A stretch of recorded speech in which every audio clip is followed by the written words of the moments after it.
Tonight on Police 10-7, armed police confront a man with a gun. Step away! Step away! Rotorua would-be truck thief Robert's excuse doesn't ring true. I just went to go see if his car was for sale. Yeah. That was all. Bit of a hard case time to be going and asking him if he wants to buy a car. Constable Claire Starr sorts out a paint war. It's trellises? I want everything back. I want the sander, I want all my sandpaper, all my filler, all my guns.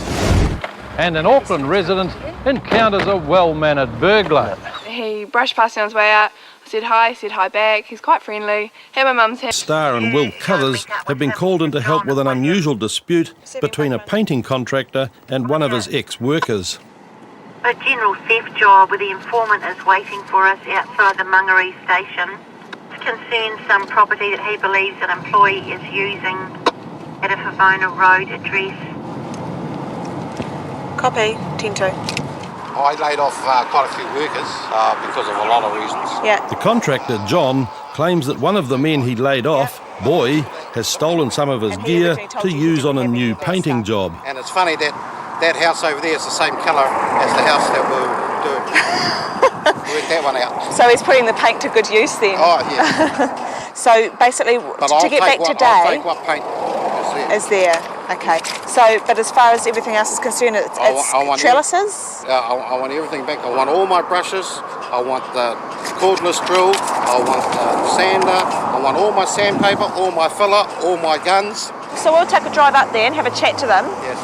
If you just want to, you can follow us up there, but just hang back, like stay back quite a few houses. Okay. And we'll come out and have a chat to you and tell you what's happening. Yeah. Cool. We're looking for Boy. Is that you? Oh, sweet. Can we just have a chat to you, mate? Hey. We just wanted to have a chat to you.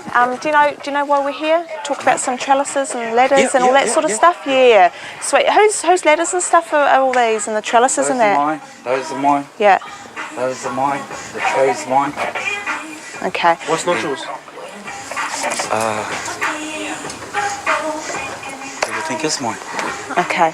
Yeah. We've obviously had a call from John saying that some of the stuff that you've got belongs to him. Yeah. Okay, like the trellises and stuff are from Whangarei, he's hiding them under his name and all that sort of stuff. Yep. So basically, he's got a couple of ladders and a power drill and stuff like that. He doesn't want any hassles, he just wants the stuff back, sweet as. And if we can do that, then we can tidy it up today and leave it at that, eh? You cool with that? Yep. Sweet as. So what is it that we need to take that really belongs to him? Yeah. Sander and the power drill and stuff like that. Sweet. Cool. Boy has suddenly recalled where he's put some of the things John's looking for, but he doesn't know anything about the trestles. Basically, he's allowed us to look down there. There's no trestles down there, so we'll go all down. All my gear back. I want my guns back. I want my no more gaps back. I want all my sandpaper back. I want all my filler back. I want my bloody pigment sealer back. I want all my brushes back. Okay. Now, I want it now. I'll go down there and I'll deal with them. No, you won't. That's just going to get you into trouble. Well, if I went down there, well, it'd be too bad for me, won't it? Do you think that's going to give him some satisfaction seeing you dragged away in handcuffs? Because, what's going to happen is eventually you're going to have to go through a civil course to try and get this thing back, and it's just going to look bad that you're going down this driveway and causing drama in his house and stuff, It's not just him down there, it's like his family and stuff like that. We'll go have another chat to him, but just up here, John, don't make things worse, okay? Hi again. I mean, we just want to get it sorted, but basically he's claiming that that the drop sheets and these two new step ladders, he's got receipts for them, are his and stuff like that, and the no more gaps guns and the brushes, and that apparently you admitted to the Diane up at Mangere Police Station that you'd taken the brushes and stuff when you spoke to her? Yeah, so we need to get everything together in one place so that we can just get it sorted and get out of here, eh? Boy's memory suddenly improves even more. But the drop sheets is. There must be, are there more drop sheets you got somewhere else? The drop sheet, and these two step ladders, that one down there as well? Yep, that's it. Yeah. And how many brushes were there, Boy? Boy tells Claire he's got one brush of John's, but John owes him thousands in unpaid wages. I don't know who's going to take that. Okay, nah, we'll leave that. We'll give him back the gear that you've got here. If he's still got a dispute, that he'll need to follow it up through the civil courts, the tribunals. Okay, so and that'll all be done but we've told him he's not to come here and stuff like that. Okay. The fact that Boy has finally produced the 2 ladders only increases John's suspicion. Doesn't it sort of imply that he may have the rest of the gear? Yes. Yeah. And so How do I get it back? Yeah, I mean, where do we stand Or on this? I'll go ahead and charge him with theft. Mate, I'm prepared to let this go as long as I get all my gear. If it doesn't go, if he doesn't give it all back, then I want it charged later. And he's saying that's all that he's got. He doesn't know what they've taken, what the other guys have got. And we're getting into stuff like he's saying you owe him $2,500 worth of wages. Now, that's completely civil sort of stuff. See where I'm going? That's right. Yeah, completely. So, Now, as I said to them, my main contractor from another one, they will get paid when he pays me. that's nothing to do with us. That's absolutely But not, they and that's what understand because it's involved with the wages and you fixing up jobs and them taking gear. He's just going to claim that the gear was all mixed up with mine. I just took it by accident. There's didn't have any gear. we cannot prove an intent. We know he. Okay, John, we cannot prove an intent that he's intended to deprive you permanently of that property. Okay, which is an element that has to be there for theft. I need a beer. Okay. Not yet. Not as much as me. So, Okie doke. Lovely. Thanks for your time. Thank you. You can go and have your beer now. Yeah, thank you. No, I'll get home first. And as John heads home for his beer, Claire and Will are back on patrol. They're going to sort it out. We got some of the stuff back. Just an honest mistake by the looks of it. Took the wrong gear. We've been told them to go to the civil courts, and the informant's going to follow it up that way. So more of a civil dispute. It's 10:30 on a Tuesday evening, and Constables Lee Wakefield and Brent English are on their way to a burglary in progress. Data, can you head to Shelley Beach Road, possible Birdsong? Yeah, couple of miles. Okay, eyes 10-2. Sender has decamped going up the driveway, unknown direction and travel from there. Description coming in for him, a male collie about 25 years old, wearing a white t-shirt and tan-coloured shorts, white sneakers. The offender was inside the house. Confirmed break. Okay, copies approaching Shelley Beach. Okay, there's been another sighting of the offender.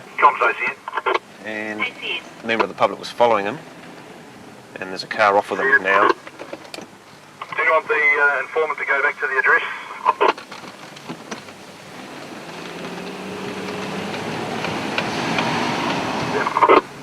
Another unit in the area has caught a suspect. And that is definitely going to be him. Brent English is confident they've got their man. Okay, I've located the offender. Matches the description to a T. So it goes to show good neighbours to start with for calling in, and good witnesses, good area inquiries by the team, and the dog tracking as well. And we've got our chap, well-known offender to us, and another burglar off the street. There have been a lot of burglaries in the area recently, and neighbours have been alert to suspicious activity. You saw someone, or you heard someone go running past? Heard someone running, looked up, and he just he veered left around the corner very quickly. I was coming out of the house and I saw a guy in the house and I thought, that's not anyone of my family. And I thought, something's not right here, and I saw him wearing my mum's handbag.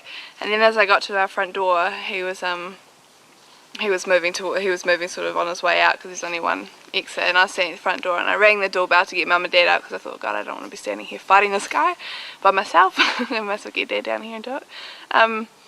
And then he brushed past me on his way out.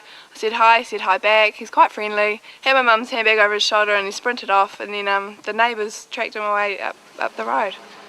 Daryl is taken back to the station for processing, where a search of his bag uncovers the perfect tools for a night out stealing. Found a variety of items on his person when he's been searched. Not your typical going out sort of items, screwdrivers, knife. He's got an array of house keys and car keys here. A little torch and a fuel card that he's obtained from somewhere. So he's obviously not out for a casual stroll. Constable Rob Parker has just finished a video interview with Daryl. At this stage, we're looking at charging him with burglary, okay, owing to the information that we've got from witnesses and the statements that they've given us. We feel that we've got sufficient to proceed with burglary and also unlawfully on property, as he decamped up the road there. So at this stage, it's up to the courts to decide what's going to happen from here. In court, Darryl was found guilty on all charges and sentenced to a total of 15 months in prison. South Auckland officers Claire Starr and Will Cuthers have been called to help with a potentially deadly incident. Report of a male with a gun pointed it at another male's head. Male with the gun is described as a male Polly or Maori in his 20s, about 6 foot medium build, wearing a beanie. He appeared to be very angry. Description of gun is a handgun with a slightly long barrel. 2 males are now talking and a female is now with them. At the safe arrival point a couple of streets away from the man with the pistol, Will helps Claire into her bulletproof jacket. In charge of operations is Acting Sergeant Renee Leith, who is preparing to issue weapons. You want us to stay back, obviously? Yeah, well, we'll basically just wait till we get a visual of them. Yeah. And then we'll just use the loudhailer. Yeah. And just get you guys to park, obviously, somewhere reasonably close. I can't, without Yeah. having a map, I don't know. Yeah. Just wait till we get a visual. Yeah. Claire and Constable Matthew Goodman are issued with rifles. Okay, you've got 5 in there. Nothing in the spout. All the units then drive to a forward position just around the corner from the suspect. Yeah, all units heading in now. Latest update from the informant is the 2 females are laughing and chatting as they walk past. They're onto Luke Street East now. The males are still where they were, about halfway down. Where do you want me, Renee? Even though the light is rapidly fading, the officers will take all the time they need to deal with the situation without any shots being fired. Claire and Renee head up the road behind Delta officer Chris Taylor and his dog Willis. The suspect is challenged Step away! Step away! and immediately puts down his pistol. He's arrested, read his rights and placed in a patrol car. His weapon has turned out to be an imitation BB gun, and his family are very upset that he's being taken away.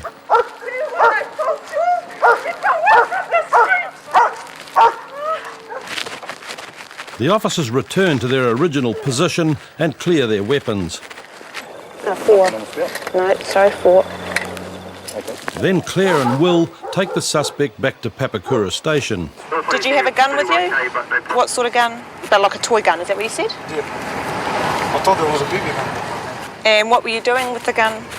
Just playing with it. Playing with it how? I'm like, wasn't loaded. Yeah, but like what were you doing with the gun? I was just facing it to my head. Did you point it at anyone else? Yeah. Back at the station, the suspect Venu is starting to realise that he's in serious strife. Have you been in trouble before, Venu? No? Okay. What's going to happen is I'll go and speak to the sergeant, but basically you've already been placed under arrest for presenting an imitation firearm. Okay, so we'll get those charges rolling. Okay, I'll come back and have a talk to you. A few minutes later, Venu gets some good news. You're not going to be charged with an offence, okay, which means you won't go to court. Your attitude's been pretty good, and it was quite clear from what the witnesses have told us that you got, at some stage they did realise that you guys were friends, that you were just talking and stuff like that. But your initial actions of, you know, pointing the guns at each other's heads and stuff like that, completely inappropriate, eh? Completely inappropriate. Okay? It's been very, very close to getting you a criminal record. His attitude was really good. He admitted that he was pointing the gun round and that he had the gun with him out on the street. And when we first got to the scene, he did everything that he should have in that situation, followed all the police instructions. And he doesn't have a criminal record, hasn't been in trouble before. So essentially tonight he's very lucky he's going to be let off with a warning. I think he's pretty relieved, but he realises the seriousness of what he's done and his promise not to do it again. Venu realises his attempt to be a gangster rapper is over. What I did to know was stupid. Well, yeah, I've learned my lesson. Holding firearms is not good. I'm trying to imitate what the gangsters do in America. It's not good. Just right in there, I authorise New Zealand Police to destroy the BB gun taken from me today. You're going to think about what you're doing before you do it next time? Yeah. Yeah. This ain't the place where you want to be. Want to be out there with the rest of it. Rest of your mates. Kicking it on the streets. Dropping the beats. The unfortunate series of events that resulted in Robert being in the Rotorua lockup started a couple of hours earlier when police were told that someone was trying to steal this truck. Constables Damien White and Steve Burbra and dog handler Jason Owen were dispatched to try and catch the suspect. We're just up in the Homedale area where we've had information that an offender's just left an address. The dog is now working and tracking away from the address, so we're just doing areas to hopefully keep the offender in the area so the dog can track up to him. Thanks. Oh, it's 3 knots come. Before you both go ahead. Yeah, we're just seeing Dowley's come out in Spinell Place. Damien and Steve are in radio contact with dog handler Jason, who's tracking the suspect through nearby bush. ROL, come on to Jim. Yeah, keep it on. Jim makes it up. 100 long, I look a bit close. Oh, we'll stay on Jim, bro. Yeah, come off. I've got one here. Stay in. Okay. Where are you, Dowley? Jim's tracing a run down towards Susan, one here. Match the description. Mike, coming to Emerald. I think the street is probably in. That's us.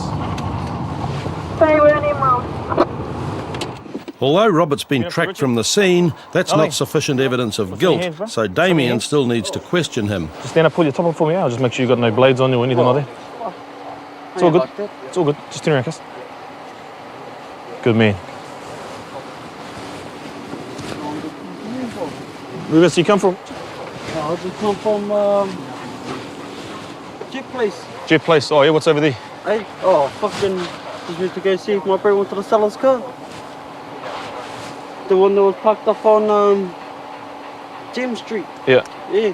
Oh well, fucking, I just went to go see if his car was for sale. Yeah. That was all it. Bit of a hard case time to be going and asking him if he wants to buy a car. Oh, fucking, I've been on the piss. That's not the only unusual element to his story, which is getting even more convoluted. I was coming back on my way from my bro's pad and this fucking, I don't know, some cunt fucking pulled me up, asked if I had a cigarette. Yeah, whereabouts do you live? Back on Leslie Ave. Leslie? Yeah, that's where I'm cruising off to now. Okay. And the fellas that I was drinking with. Yeah, so just clear things up for me. I'm a bit lost here. You've come from, where exactly have you come from tonight? Mitchell Downs. Okay, you've come from Mitchell Downs. You live over in Leslie. Yeah. But then you've gone across to Jet Place. No, I didn't go to Jet Place. Okay. That's where that fella asked me for a cigarette. Jet Place. Yeah. Oh, he didn't come, I don't know where he come from. He just jumped over these fences. Okay, well you just said you didn't come from Jet Place, but that fella offered you a cigarette at Jet Place. Oh, no, he asked if I had a cigarette. Yeah, where did you see him? Back on, what is it? Homedale? Yeah. Homedale Road? Yeah, Okay. that's where I saw him. Dog handler said you were running though before he told you to stop. Who? Oh, you asked that fella who ever had the dog? Yeah, he told me to stop and I stopped. I put my hands up. Okay, we're just going to do some checks on you, eh? But I'm not happy with what you've told me, so far. Sweet, eh? A little bit Mickey Mouse, so I'll get you to come back to the station with me. Yeah, and we'll just have a chat about it. What did I do? Well, I'm going to ask you some questions, all right? Okay. Because you're coming back to the station, okay, you have certain rights. All right? Firstly, you're not obliged to say anything, but anything you do say may be given in evidence. Like I said, bro, we'll go back, we'll sit down, we'll sit down, have a cup of coffee. If it's all good, we'll drop you home. The runners, if there was a dog chasing me. But that was me, just put my hands straight up and I knew straight away what you were doing. Well, I appreciate that too. Yeah, I gave up. It's all good. Like I said, if it's all good, we'll drop you home. Unbeknown to the suspect, well, I was talking to him on the street, the informant / complainant has come past and positively ID'd our suspect there. So, unfortunately for the suspect, he has a warrant for his arrest, fortunately for us. So, I'm going to go and interview him on the attempted unlawful taking matter now. Robert's then cautioned and is happy to talk. Got some nice tats. Cheers, man. Okay, what were you doing on Susan Street this evening? Just taking a shortcut. So what do you mean, take a quicker way home? try to take their truck as a mistake. So I've got here, I tried to take that truck, and you said something else. What was the other part? Just being stupid, I suppose. If I was sober, I wouldn't have done something like that. That's why I was like, got alcohol problems or something. Yeah. Makes me do shit, stupid shit. Yeah. Shit that I regret in the morning. Mm. See, I'm gonna regret this strictly in the morning. Because I got my baby to take care of, and it's like, A lot of your history, is to do with alcohol, man. Yeah. Okay, so no drinking any alcohol ever. Not until you get all this sorted out, because that's part of your problem is your drinking, eh? In court, Robert pleaded guilty to attempted unlawful taking of a motor vehicle and was sentenced to 80 hours community work. And think of those kids. All right? Sweet. Everything that you've done for me. That's all good. Next week on Police 10-7, South Auckland officers are called to a brawl in a supermarket car park. The offenders have returned. One of them's got a hockey stick. Where is it?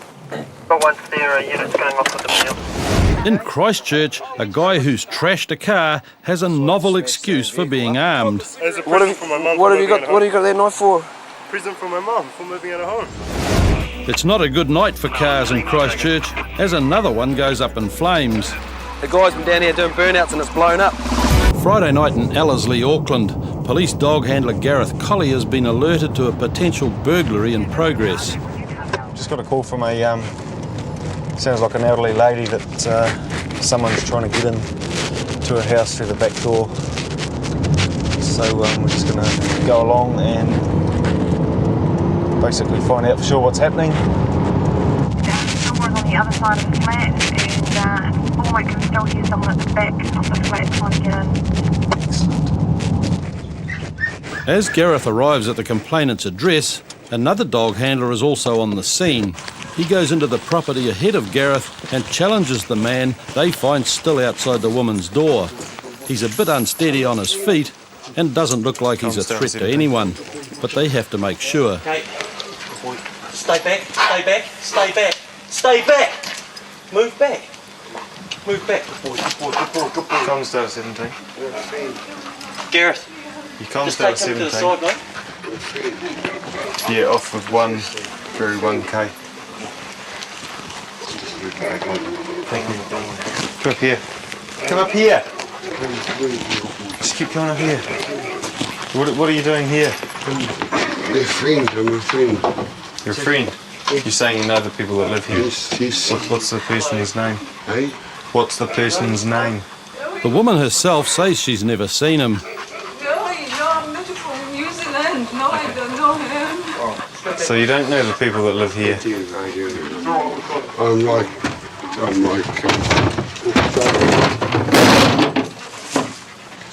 Just lean against the wall. Just lean against the wall so you don't fall over. Well, what's the person's name?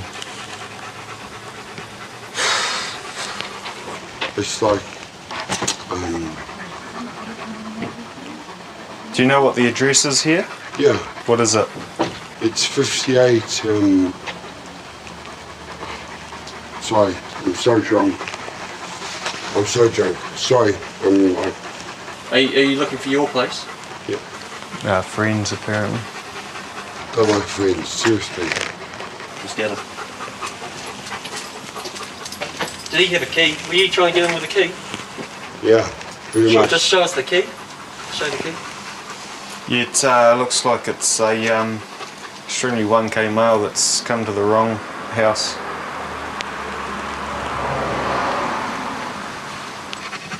How did you get here? How I get here? Yeah. It's my friends. Sorry. Yeah, how did you get here? I know, I'm so drunk, hey. Did you drive or did you walk? No, I walked. You walked? Yeah. Alright, have you got some ID on you there? We're just taking it. I could try it. Sorry, guys.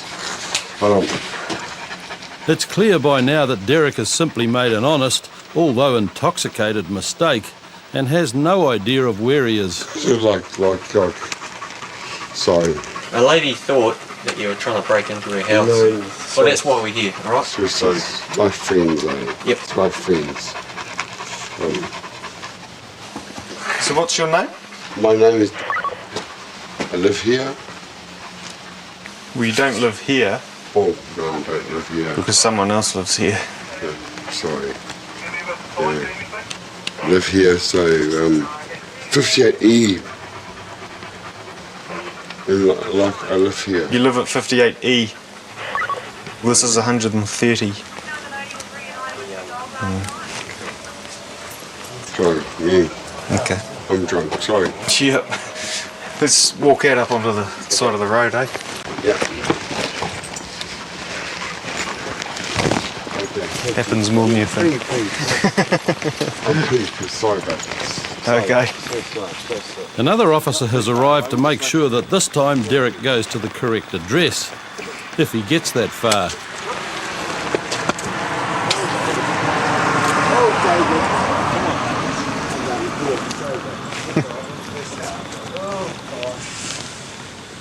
Well, that was just a case of one extremely intoxicated male that managed to find himself about 40 houses from his own, and it actually happens more than you think. Usually not around here, but it does happen a lot. Constables Hamish Fordray and Rochelle Brownlee are on patrol in South Auckland when they come across a car with broken lights. Here you go. Stay in the car, mate. Is your window wind down? Just stay outside. Does wind down? Oh, yeah. Your tail light's out, eh? And your headlight. This tail light and one of your headlights is out as well. No. I think it's that one. But broken lights are only the start of Corey's problems. Oh shit, sorry officer. No worries. Have you got your driver's license on you? No, I haven't. My wallet's on the side. Your wallet? Yeah? Okay. Is this your car, is it? No, it's he's heading into the movies. Oh yeah? Is he in there? Yeah, he's the one in the front seat. Okay. You got a full license? No, I need to get my restricted. I'm going to get it this week. So you're only on a learners? Has anybody in there got a full license? It's not good, eh? You shouldn't be driving around on your restricted or your learners. You know the conditions of your license, eh? Not really. If you're on a learner's license, you've got someone in the front passenger seat with their full license who's held that for 2 years or more. And you're not allowed to carry passengers. Just wait there, eh? Corey there, he's going to get a ticket for the warrant of fitness. So I suggest you might want to help him out paying that. He's going to get a ticket because he's only got a learner's license as well, eh? Corey's bill's beginning to mount, and while Hamish is standing with his head at the car window, he catches a faint whiff of a familiar smell. Who's been smoking, Dick? Have you got any on you now? Because I'll make you guys a deal. If you've got any on you now, and you hand it over now, I'm not going to charge anybody. But if I have to search the car, and if I find something, then I'm going to charge you. It's an offer the guys can't refuse, and they turn over a joint. Hey? Yeah, a little bit came out. There we go. I appreciate your honesty. You been in trouble for smoking, Dick, before? No? You don't want to be, eh? It'll ruin your chances of going overseas. Eh? Yeah. Alright. Wait there, guys.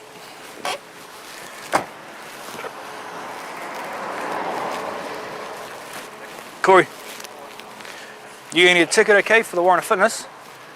Because it's got no warrant of fitness.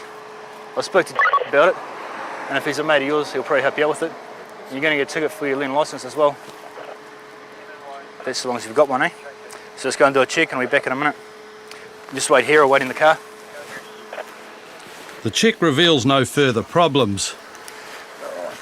Alright, Corey. You got a ticket here, okay, it's $200 for the registration and $400 for a learner driver unaccompanied. Alright, so it's not cheap. Basically, I suggest you take the car home, okay, because there's a lot of cops out tonight, and if you get stopped again, you'll be looking at the same, eh? I haven't given you any tickets for the lights, but there could be more, and also for no L plates on the car. Okay, see you later. Sorted. Corey headed home, and a short while later, Hamish and Rochelle were called into the pursuit of a vehicle that had failed to stop for police. It's going on the Manor from GSR. anyone else with spikes, please? The pursuit's about 300 metres ahead of us right now. They're approaching the intersections with Alfriston Road and Portchester Road. We'll go down Hyperion onto Shifnal. See if he comes back this way. Imagery 30. They're planning on approaching the car if he stops at the traffic lights on the intersection of Alfriston and Great South Road. Have they got spikes at that checkpoint? Affirmative. Just went through there and advise them to get the spikes out. Charles on WS1. He stopped. WS1. When those lights go red, what's this box on there? Charles, we're monitoring a change of the spikes here ready for these guys. Thank you. Do you want to get on the outside of them, Clint? Yeah, I'll come on the outside, mate. They're preparing to box them out at the traffic lights at Great South and Alfriston Road. The attempt to corner the vehicle works, and the driver pulls over a few moments later. S07E47, can you move up, GSR? Vehicle is stopped. Copy, vehicle is stopped. Yep, it looks like the offender is out of the vehicle. No further units needed here if they're not already here.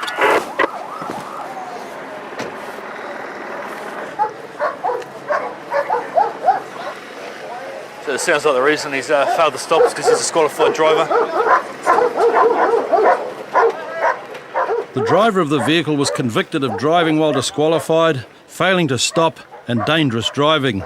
He was sentenced to 75 hours community service and disqualified from driving for a further 12 months. Howick officers Sonia Webb and Andrew Coleman are patrolling Te Irarangi Drive, a popular spot for illegal drag races, when they come across a crash that's only just happened. Hi. Trying to run away. That guy there. Over the fence, some bystanders have got hold of the Subaru's driver and passenger, although the driver says they weren't running away. Oh, this guy first. Hi. Hi. Where are you guys going? We're trying to get the phone. Okay. Yeah, who's got ID on me? Hey, I've got nothing you on come over me. here. Yeah. Oh, that's my brother. Is it this guy as well? Yeah. Come over here. Come over here. While Sonia talks to the passenger, Fred, straight away the driver's trying to explain how he came to crash the Subaru, which is not actually his car. No, it's actually a client's vehicle. Okay. So where were you? Home. Why is that? Because I've just finished work. Is it your vehicle you just crashed? No, it's a company, it's a customer's vehicle. Down the road and a car was chasing us and we went around the car and then sort of, I don't know what happened, the car just slid. Like and spun out, did a whole 360 and hit the lamppost and came round and hit all the hedge and shit. Okay, we'll go down here and we'll have a look at these cars and you tell me what car you were in, okay? We'll go down We're here. in the silver suit. I can't see it from here. Okay, so we'll walk down there and we'll have a look, alright? Yeah? Are you alright? Do you need any help? Medical assistance? No, no one got hurt or anything. So it's just you and your mate in the car? The Subaru is badly damaged, and that's not all. Yeah, we also need to call council. We've got lampposts down across the road. From what I can see, just looking at it, first off, we've got skid marks coming down the road, which come from quite a distance all the way down. You can see them on the footpath and on the grass. A light post has been taken out. I'd say it's pretty high speed. It looks like there's only one vehicle so far, but they may have tried to decamp the scene. Our input is we found a dodgy how you're having an accident and this guy has suffering. I heard you guys. I heard you guys. That's why I jumped the fence and then this guy, one of these guys tried to fucking jump me. The witnesses are adamant that Robert was running away, a claim he denies vigorously. As soon as I got out of the vehicle, and I said to that guy right there, stay here with the car, I'm just going to run over that fence. And I jumped over the fence and jumped over, and then instantly these guys were all on top of me and I just freaked out. So basically what happened, this is me, I'm here on the inside lane, he was here, and there's a truck here. I come up like this, and as I got to here, he decided to come across, and as he did that, I come like that, and then round the side two, between the truck and him, yeah. And that's when I seen him come, and I just locked up basically. Well, I didn't lock up, I just, yeah, well, the way I flicked it to get away from him, yeah, just the RC come around. What speed do you think you're doing? 85 to 90. The driver of the other car turns out to be a she, not a he, and she's telling Sonia quite a different story. Car came up beside me, basically implied that, you know, he wanted to give me a go, give me a drag, and way back down before the lights, and I just kind of put on my brakes and said no, you know, not up for it. So he dropped way back, I couldn't even see him. He came up beside me again and just started hooning along, and I just slowed down. You know, he was going, you know, way over the speed limit, at least 120 kind of thing.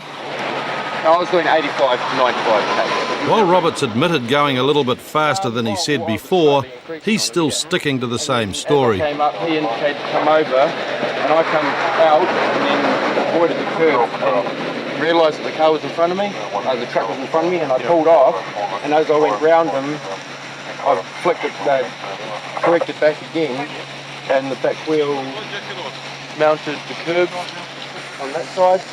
I was on the right hand lane, he was in the left. There was another car in front of his, basically next to mine, and I could see, you know, he was coming right up beside me, and I could tell he was going to try and cut in between us, so I just put on my brakes. He cut through and just missed my car, probably by about that much. Basically couldn't control it and went up onto the grass, sort of swiveled along all over the road, and then did like a big sideways skid into the power pole, which crashed onto the car. So I pulled in front of the accident and put on my hazards and kind of got out to see if anything was happening, and I couldn't see anything, so I didn't basically know what to do. And then I heard one of them run off straight past my car, and then another one jumped the fence into the bushes and ran off. You know, they were calling out to each other, you know, wait for me, come back, wait for me, kind of thing. I'd rather not sign that, because that's not quite what happened. Well, like, if we get the wording right, I'll sign it, that's fine, but I don't want to sign something that's not exactly right. You know what I'm saying? Just, honestly, mate, I'm not a fucking hoon, I'm just trying to start my business. If you ask me what would you like me to do?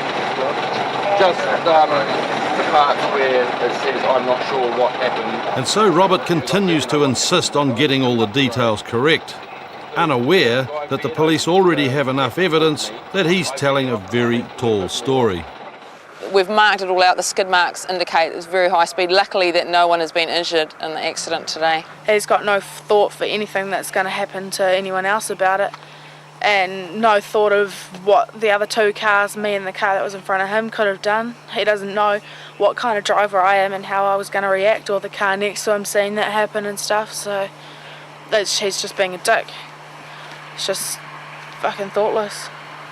Robert was charged with careless driving and disqualified from driving for 6 months, fined $200 and $130 court costs. He was also ordered to replace the Subaru that he'd damaged.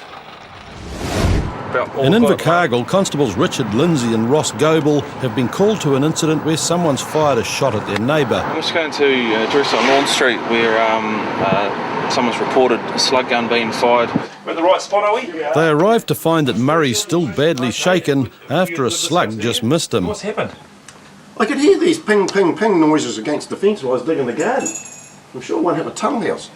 And with that, I was walking the shed and boom! This bloody thing hit and I looked over the fence and the guys had a slug gun sort of thing. Shit, I just walked and she just missed me. I went, hey, did you guys shoot at me? And they said, fuck off, and they... Oh, man, I was about here. Boom! So, and we were the guys in this yeah. place here? With skinheads looking guys. Still shaking. I could hear these noises hitting the fence when I was digging. I what the hell is that? And then I'm sure something hit my tunnel house over there. There's the guy that owns the place, Nick. It's not him. I know this man actually. He's a nice guy. Excuse me? Has your daughter's boyfriend been here? Yeah. In the last couple of minutes? Yeah. What's happened is that this gentleman, your neighbour behind you here, has been out in the garden and someone's fired a slug gun at him. And they've come from here and he's confronted these boys and they've basically gone with us off, and then they've taken off in a white car. As you can see, there's a dent in the side of his tin shed. We might come around and see you. How's that? Yeah. Okay. This is only about 10 minutes ago. Yep. We'll go and see your daughter. It's obviously one of those boys that hang around here. Oh, okay. So just poked up here and shot. And as you can see inside of the tin shed. Oh, yeah. See the wee dent there? Yeah. We'll find out who it is. How close with it was the boy standing when they shot? Oh, way over by the shed there. Oh, was it stand back? I just oh Jesus, and I seen the two guys. I said, did you shoot something there? No, it's only this, they said. And they held up just a wee hand, like a wee pistol sort of... Pistol thing, yeah. Okay. Oh, okay. Look, I do apologise. I'll find out who it is. Look here. I'm sorry about this. I got such a bloody shot. Oh, well, I mean, it's just crazy. I mean, I don't understand it myself, but yeah. Is it far from me? The wife and I were both out there. Ron's daughter was home at the time, but says she didn't see any shots fired. Do you know if got a slug gun or a slug pistol? Well, it's a BB gun. It's a BB gun, and we won't get us playing with that. No, he's probably got it at home. So this is it. I don't know. I don't even know if they had one. Where's living? He's living here. Okay, so he'll be back later on. They fixed the road. Well, he needs to come and see me, okay? Because at the end of the day, that old gentleman down there is quite upset that they missed him by within a metre. And well, he's shaking, okay? He's blooming upset. He doesn't understand the difference between a slug pistol or even a high-powered rifle and someone shooting at him. So he's pretty upset. And it's not on, you can't do that. So we need to get to the bottom of it. So I'm going to leave him my card. And when he comes home, he needs to come see me. Okay. Will he be home later on? After police spoke to the daughter's boyfriend, he wrote a letter to Murray and also apologised in person, so no further action was taken. Next week on Police 10-7, Dunedin officers help a cab driver find out where his very intoxicated passenger lives. It's Nick Wells, Dunedin Police here. I've got a drunk girl in a taxi at the end of the drive here. It's a busy evening out in downtown Auckland for officers Lee and Conan with a very pregnant teenager living rough. You're pregnant, you got to think about your baby more than yourself, okay? Living out on the street's not the way to do it. And also in Auckland, a young woman is found bleeding and distressed in a downtown alleyway. This guy beat you up. Let's have a look. Tonight on Police 10-7, a drunk shakes her moneymaker, shutting down a garage party turns into a full-blown fight, but arresting one of the brawlers isn't going to be easy. What? Or what? After you leave. Basis on what?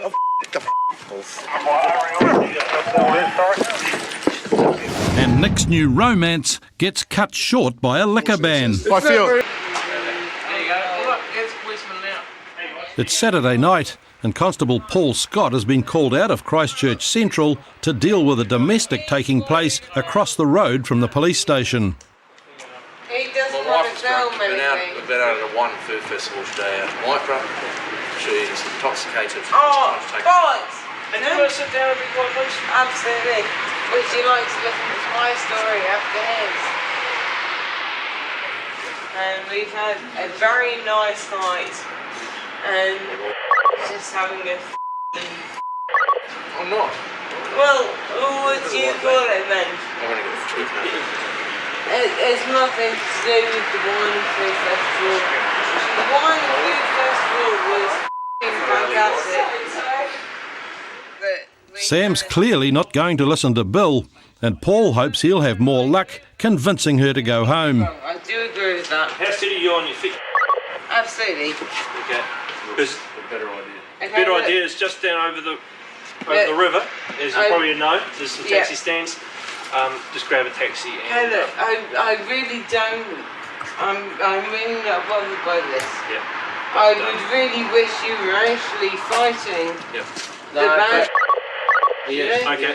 But as I said, there's some taxis just over the river, and unless you feel like walking though, it's only a couple of blocks. No, I want to do a little dance. Do a little dance. God, Okay. leaving with the money for a taxi. No. Get down tonight. Come on. Hide it. Yeah. What the hell did he expect at the end of the day? I don't think he expected to dress like any money for it, so come on. See you. See you, mate. See you. Take care, right? Get down tonight. Get down tonight. But getting Sam to follow her frustrated husband isn't easy. She doesn't want to leave her newfound friend. Thank you. There you go. Have a good night, eh? Yeah, I think I will. What are you going to do? I'm going to go to work. I think wanting you to go home. I know he wants me to go home, but I'm interested. Let's fast stretch. Correct. Just one day. Eventually Sam stumbles down the road, but the couple only get a few metres before she starts up again, this time with a wardrobe malfunction. My trousers are too big. I lost a lot of weight, okay? They're still around me out, okay? Be happy. Finally, the pair head off towards a taxi, leaving Paul to go back out on patrol. There's a fight in progress over in Northcote. At this stage, it appears there is 5 or 6 male Polynesians having a drinking session in the garage, and it's turned into a scrap. When Constable Warwick Stainton arrives at the North Shore garage party, things seem to have calmed down, but there's plenty of people spilling out onto the street. Let's get the shit the out of here. Ain't nothing happening. Shoot the out of here. They're all very drunk, but it's Aaron's friendly welcome Hustle. that points to him being the likely source of trouble. Dude, are we going to have to leave you here? Or do you want us to take you away? Take my way. Yeah, I can take you away if you'd like. I ain't a dog. Like, take my way. Yeah, if you can continue to carry on in a disorderly manner like you're doing, I will take you away. Disorderly. Yeah, you are being disorderly. You are. Hustle. You're making offensive gestures towards other people. Not to. Not to. He's barely able to speak, but Aaron's mate Lyle manages to come up with some good advice. To shut up. Who's the occupier of the address? It's good for you to shut up. Hoping Lyle might see a little more sense, Warwick tries to convince him to end the party. There's been some fighting here, hasn't there? There's no fighting. There's been some fighting here? There's no fighting. Yes, there has been. Because people have rung us to say there's fighting here, and they wouldn't have called us. Maybe they think it's a fighting, but that's... Okay. That's how I... All your guests are completely intoxicated. That guy can't even stand up. Prove it! But Warwick's attempts at a peaceful solution are getting nowhere. This party needs to end now, okay? No! I can prove my rights. I've been jailed before. No! I've done jail, son. Hey! If we leave now, there's going to be another fight. There's almost another fight right behind you right now. Not fighting, okay? And with the party goers in no mood to move on, Warwick rallies the troops. We're going to enter the property, okay, to prevent any further breaches of the peace. We're going in there. We're going to, again, the guys that don't live there, are going to get them out on the street. I'm just going to separate them and send them home, walk them home, okay? If anybody doesn't want to leave, give them one warning, and then they can come for obstruction. Okay, guys, home time, please. Home time. But just as police head in, the scuffle turns into a full-blown fight. Can we take him? No! Take it. Take it. Shut up! Miss, What for? Wait. No. Take it, please. Don't talk me like that. Wait, don't touch me. We will. Hey, no! And it's no surprise to find that Aaron is at the centre of it all. Police over here. Hey, police over here. Take him. Don't make him. Just relax. Just relax. Breathe. Relax. Relax. Just relax. Just relax. Just relax, mate. Just chill. Stay there. Right, home time. Let's go to the beer. Walk home. Let's go. Come on. Let's go. Ready enough, man? Sides. No way, man. Yeah. Who's your father? On the blue. On the blue? Hey, don't talk to me like that. No. Don't make that flip. Vincent tries to get his dad out of the brawl, What's his name? but Peter's too wound up to notice his son trying to help. Dad! No. Okay, mate. You're under arrest for obstruction. All right? Take him, guys. We're going to detox it next. Yeah. Come on. I'm all right. Come on. Police, I'm all right. Can I take my dad home? That's it. We'll give one more. No, there's two of us. Two cuffs. Yeah. But it's too late for warnings. Okay. You're going to come back with us to the police station. All right? Why are you taking me away? I know. Yeah, I know. You know? But we can't have any more. We can't have any more fighting. All right? Mind your head. Mind your head. Bring your feet in. I'm so fat, man. Yeah. Yeah, you are too fat. Come on, bring your feet in. Come on, bring your feet in. You can do it. You're not that drunk. No, you stand on this side. Stand on this side. Watch him. And with one brawler on his way to the cells, Warwick still has to deal with Aaron. Right, is that just the one troublemaker, or we got more? Yes, motherfucker. Take him for obstruction, thanks. Obstruction for what? I done nothing. We've asked you to leave. I done my You haven't done it. What have I done? Nothing. Obstruction for what? What? We asked I you- attack you? Get out of here. But he's not going without a fight. What?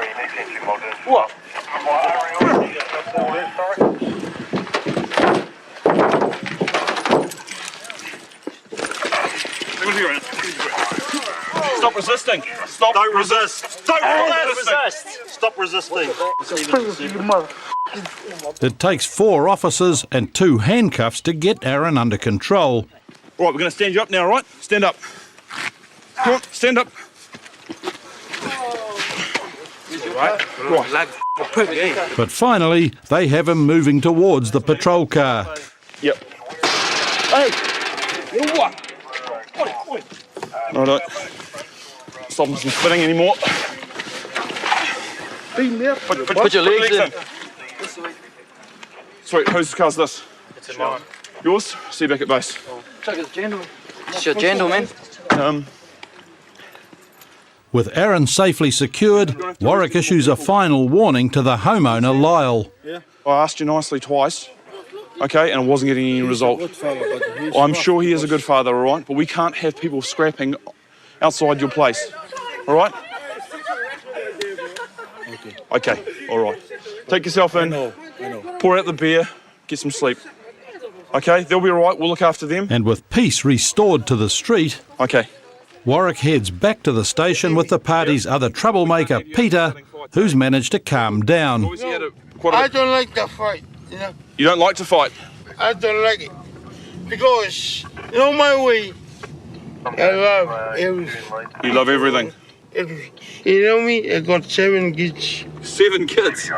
7 kids. You've got 7 kids? Yeah, I got. You are a busy man. Trust me.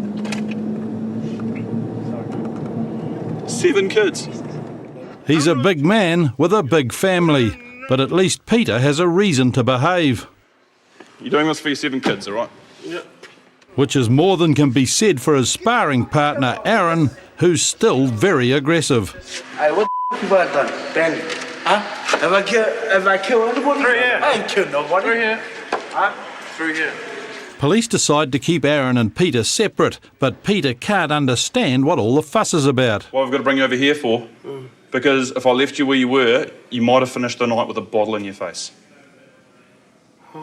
One of you two was going to win and one of you two was going to lose. And one of you two was going to go to hospital, all right? That's my prediction, all right? And Warwick is almost immediately proven right when the pair meet in the watch house. Oi! Hey! What did you say? Where's my brother? I was sick of him. He gone. Back home. Oh, just... He go back home. He go back home. I'm arrested. And with one drunk put away, the angry drunk tries to give his details. Oh, yes. I'm from Newark, down the way. Yeah, that's not a date of birth. You have to give me some more details, otherwise we're going to have to put you in a cell. Yeah, I was born in Newark. Until you sober up. 1979. Yeah, but what day and what month? And Peter's finding it all very funny. This is your room, alright? I think they stupid me. Okay.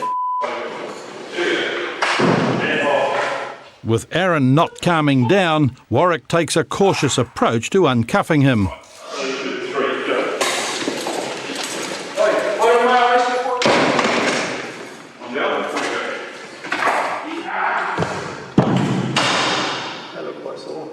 Okay, that's your hot man. Yeah, why are you gonna pull me away, man? Gee, you're in a good mood. I don't mean for trouble. You didn't mean to have any trouble? No, man. Yeah, I'm a good man. But this debrief is going a lot better. You're just a big happy giant, aren't you?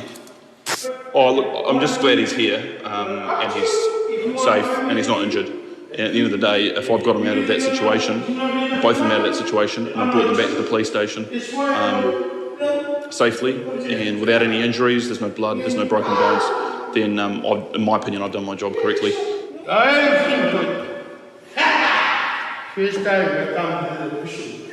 Aaron and Peter spent the night in the cell sobering up. They appeared in court the next morning and were convicted of obstruction. Peter received diversion and Aaron was convicted and discharged. It's early on Saturday morning and Invercargill Constable Simon Cairo and Helen Todd have enjoyed a quiet shift, but council cameras have spotted a man drinking in the central city liquor ban area. White coloured t-shirt. This fella here. And when the officers follow it up, they encounter Nick. Well, come here, mate. What are you drinking there? Yeah, it's my No, that's mine. I'm sorry, that's mine. Yeah, no, that guy's been seen drinking it. So what's happening is zero tolerance this weekend, okay, with the breach of liquor ban. So gonna have to get you back to the station, take you back to the breach of liquor ban. Yeah, no, fortunately it's a zero tolerance this weekend. So just jump in the car, mate. You have a seat in the car. Can I get this girl's number first? You want to get her number? Yeah, mate. Quickly, yeah, you can quickly get the number. Just from our observation team, get information that this chap here was drinking this this bottle of alcohol here. So obviously there's zero tolerance in the city this weekend. So he'll be arrested and taken back for breach of liquor ban. He'll be processed from there. I'm just exchanging phone numbers with the lovely lady. So we'll get him on his way now. He's had enough time to talk. Okay, mate. Yeah, it's yeah, just grab a seat in there, mate, and don't worry about texting at the moment, all right? Can I say her number, though? Yeah, just... That's all good, eh? Yeah, and I'll just... Oh, you got a joggers. Oh, that's all right. The officers haven't just put an end to Nick's night out. It seems they've also interrupted a rare opportunity. I'm pretty embarrassed, actually, eh? It's not very often I pick up a chick. Oh, so she's all falling apart on you? Yeah, oh, you've got a number. Hey, that's a bonus, isn't it? Oh, it's a bonus, but... Okay, so you've been arrested for the breach of liquor ban. You understand that, mate? Really? Okay, yeah. No, fair. Yeah, the right to refrain from any statement and remain silent. I'm going to be the shit big time, aren't I? Through here. Hey. Oh, you're all good. Come on, fella. It's not very often I get this, is it? Nick might have missed out on one keen woman tonight, but at the station, he thinks he may have spotted another. Just want to come over here, mate? Oh, can I watch this? No, not at the moment. No, we'll leave that one there. All right. This is pretty embarrassing, eh? I just want to empty out your pockets. Thanks. Yeah, no worries. Yeah, no, good on you. I'll just have to give you a wee pat down, okay? Oh, really? That's a bit rough, isn't it? Okay. Let's come over here and chuck your arms up here. Yeah, okay. Don't get too frisky, eh? This chick that I met at a pub, you know. I was walking down the street, having a beer. That's where I f***ed up, eh? That's where I f***ed up, because I was walking down the street having a beer. If I didn't have a stubby in my hand, I would have been sweet, wouldn't I, love?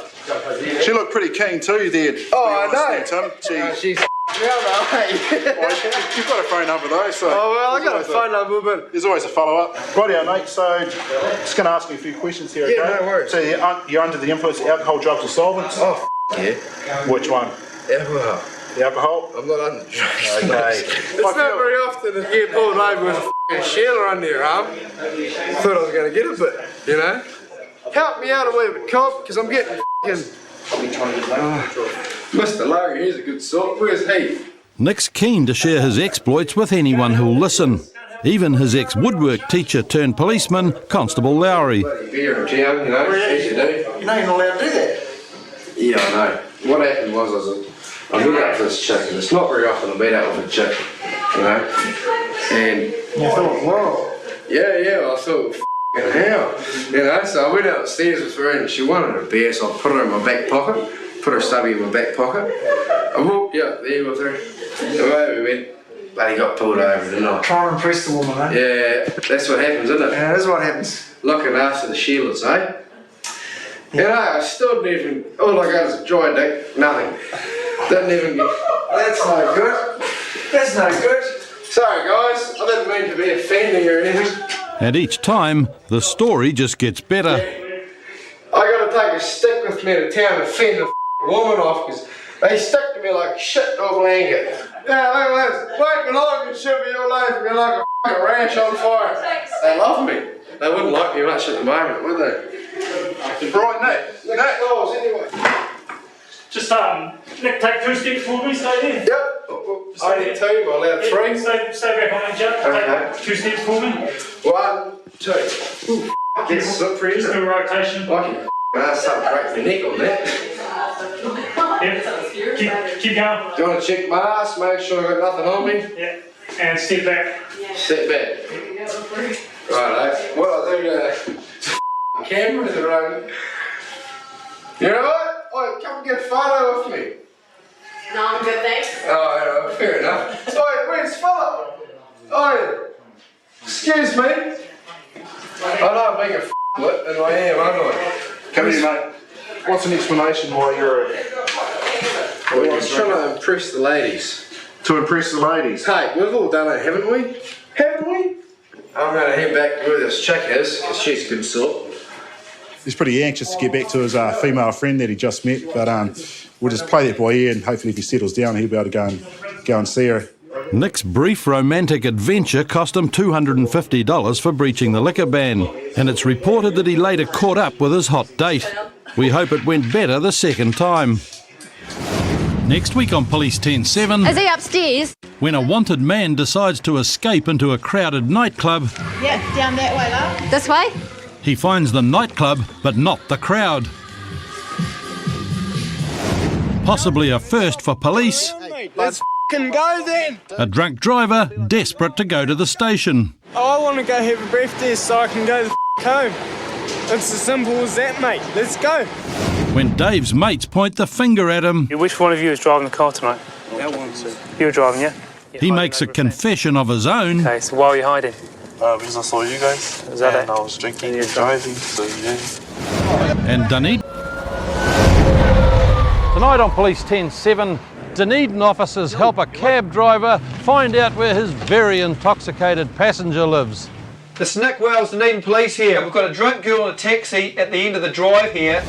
A neighbour is outraged when some drunken scarfies set fire to a sofa. This behaviour, burning of fucking couches and shit, why is it an acceptable behaviour in our community? Mate, that's why we're here to sort it out. And also tonight, it's a busy evening out in downtown Auckland for officers Lee and Conan with a very pregnant teenager living rough. You're pregnant, you got to think about your... 2 teenagers. Turn that off, Chris. He reckons they were there last night. The informant, one in male, is wearing a blue sweatshirt. Auckland constables Conan Hennessy and Lee Wakefield have been alerted to a pair of young graffiti artists tagging downtown. Runs through to the back of the railway station there. Okay. Yeah, we've just got one that's gone into an apartment at the back of the railway station.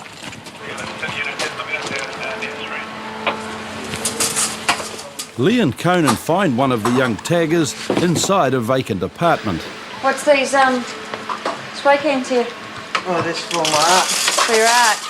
I haven't been. Have you been here all night? Yeah, that's what I Yeah, where's this guy? No. Does he live here? No. As Jason takes Conan to see his handiwork, he claims to be a painter, not a tagger. I'm not a graffiti. You got permission to do it though? No. What is it? Is it paint? Yeah, it's just a paintbrush. Paintbrush? You can see. Go ahead, Echo. Okay. That's just painting, like doing a painting. Other than any stupid tags or anything. Well, someone's complained, mate, so that's why we're here. It's water-based, I can just wash it off. You can wash it off? It's just water-based, it's cool, like. How about we go get a bucket of water, eh? Yeah. And a cloth. And start scrubbing. He's a little artist, is he? While the officers agree Jason's work shows evidence of talent, it's going to have to go. What's your date of birth? Have you been in trouble with us before? Oh, not really for a while, eh? Not for a while. Not wanting to stunt Jason's artistic growth, they offer some helpful tips. I suggest you buy some canvases. Oh, yeah. Too expensive. Well, paper. Paper's not that bad. Mate, even go around the building sites and ask them if they want their walls done. Now they put up wooden walls. Oh, yeah. You just got to ask permission first, that's the only thing. Okay, on, we'll leave you to it, eh? You just get that all off as best you can, eh? Yeah, no worries. Just remember next time, ask permission. Yeah, all good. Okay. Good stuff, mate. See ya. Leaving the young artist to contemplate his career, Lee and Conan returned to patrolling the central city. Has heard a female scream at the rear of 81 Wakefield, then seen a male walk out by some bushes into the street. Minutes later, Comms has received reports of fighting in a nearby alley. The male was described as chunky, carrying a jacket and a baseball cap. Wait there, mate. What have you been up to? What have you been up to? Not much. Where's your missus? Where have you just come from? Over here? Come with me. We'll go have a little walk, eh? Anyone else through here with you? No one. Come back out.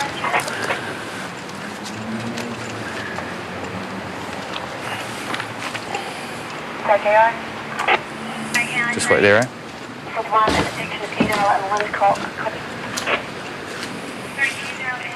Found our female, Lee. Found our female. What have you been doing tonight? I just got here, Got into an argument, screaming? no, I just got here from Queen Street. So what's happened with the argument? What happened between you and him? Nothing happened. Nothing happened? How long you been staying under here? I just got here like about 2 days ago. 2 days ago. What about him? He's been staying in GI at his dad's house. Oh, okay. How about we go out and I'll follow you out, eh? While the young woman denies they've been fighting and has no injuries, the officers are concerned that she's obviously pregnant. Over there. Yeah, they both are. Just about this way. What's she doing? Just an argument. Oh, really? Oh, it's Lag's sleeping ground. With this one as well. Yeah, that's the boyfriend. That's the girlfriend. The couple claim that they weren't involved in the disturbance that led to the police call-out. Were you two arguing? Down Queen Street at the square. So who screamed up here? Two other people, another couple. Have they gone now? Yeah, I think so. But this fella came up here and started sorting them out, and they were just halfway screaming at each other.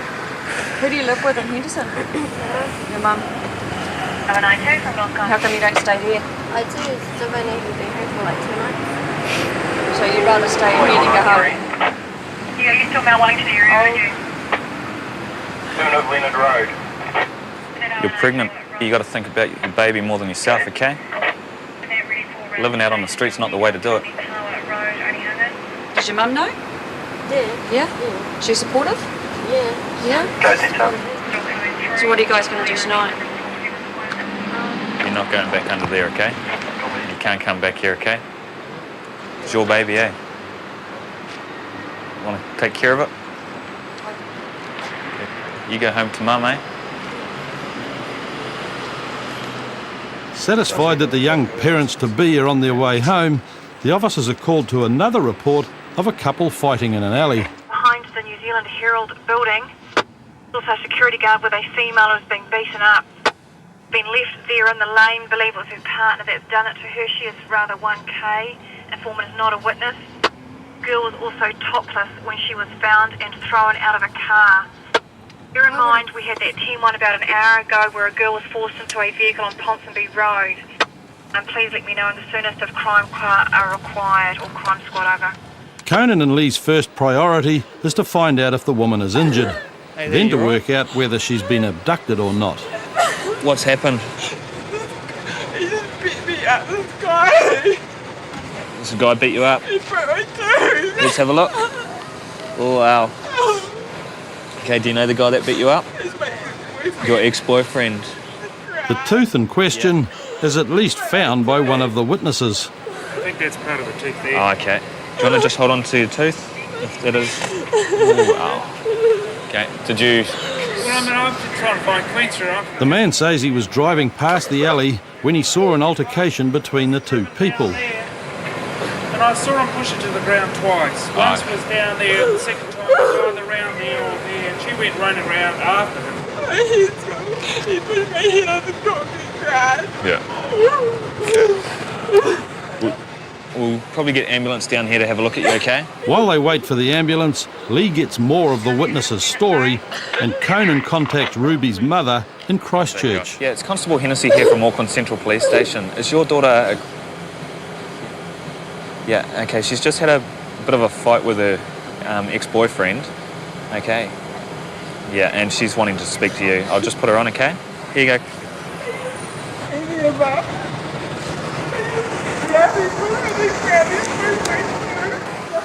At the moment, all we've got from her is that she's been met up with her ex-boyfriend. He's driven her up here, stopped the car, chucked her out. Oh, okay. Hit her head a couple of times on the ground. Okay. But according to the witness, Paul, Ruby was not thrown out of the car, but was chasing her boyfriend. She dumped all the stuff and then chased him down there, and he just kept on walking. He wasn't having a bar of it. And her top was down when you found her? Well, I followed them down. I tried talking to her, you know, calling out to her. She was well and ahead of me, but she must have caught up with him, and he just shoved us to the ground, smack onto the ground. I'll just get some details from you. And then he disappeared around the corner and to the left and got the car. And so I tried talking to her, and she was upset as she is now. And then he came out with the car and just drove past her and just... And as the paramedics prepare to take Ruby to hospital, ambulance officer Peter Spackman's been able to further clarify the confusion. According to her, she was just walking down here. Yeah, that's what he's just said. I've just heard from other people that she wasn't thrown out of a car, so... Okay. But, yeah, security guard just said walking now. Yeah, walking. Yeah. Okay. And then he was running too, eh? He was running away from her? Shortly afterwards, in Auckland Hospital, Ruby's calmed down enough to make a formal statement. I'll just read back what you've said to me and then I'll get you to sign it at the end, okay? I followed because I wanted to tell him something. When I caught up with him, he threw me to the ground and hit my head against the ground and broke my teeth. But after police interviewed Ruby's ex-boyfriend and compared the various statements, they were not able to prove that she'd been pushed to the ground and no charges were laid. In Dunedin, constables Nick Wells and Matt Gaze have been called to help a taxi driver sort out a problem that many cabbies face late at night. I just had a call from comms. A taxi driver's reported that he's got a 1K drunk female in the taxi. He's just wants a hand with what we're going to do with this, so we'll just head out that way and just see what's happening. They arrive to find that Bella is asleep in the back of the taxi, which is outside an address she's told the cab driver her friends live at. Hey, there you go, Nick. Is it? All right, mate? Oh, all right. And she's got no money. No money. It's a good start too, isn't it? We'll start the night. Hey, wake up there, up. Got a name. Yo. You awake? Munted. Wakey. I wonder where she's living.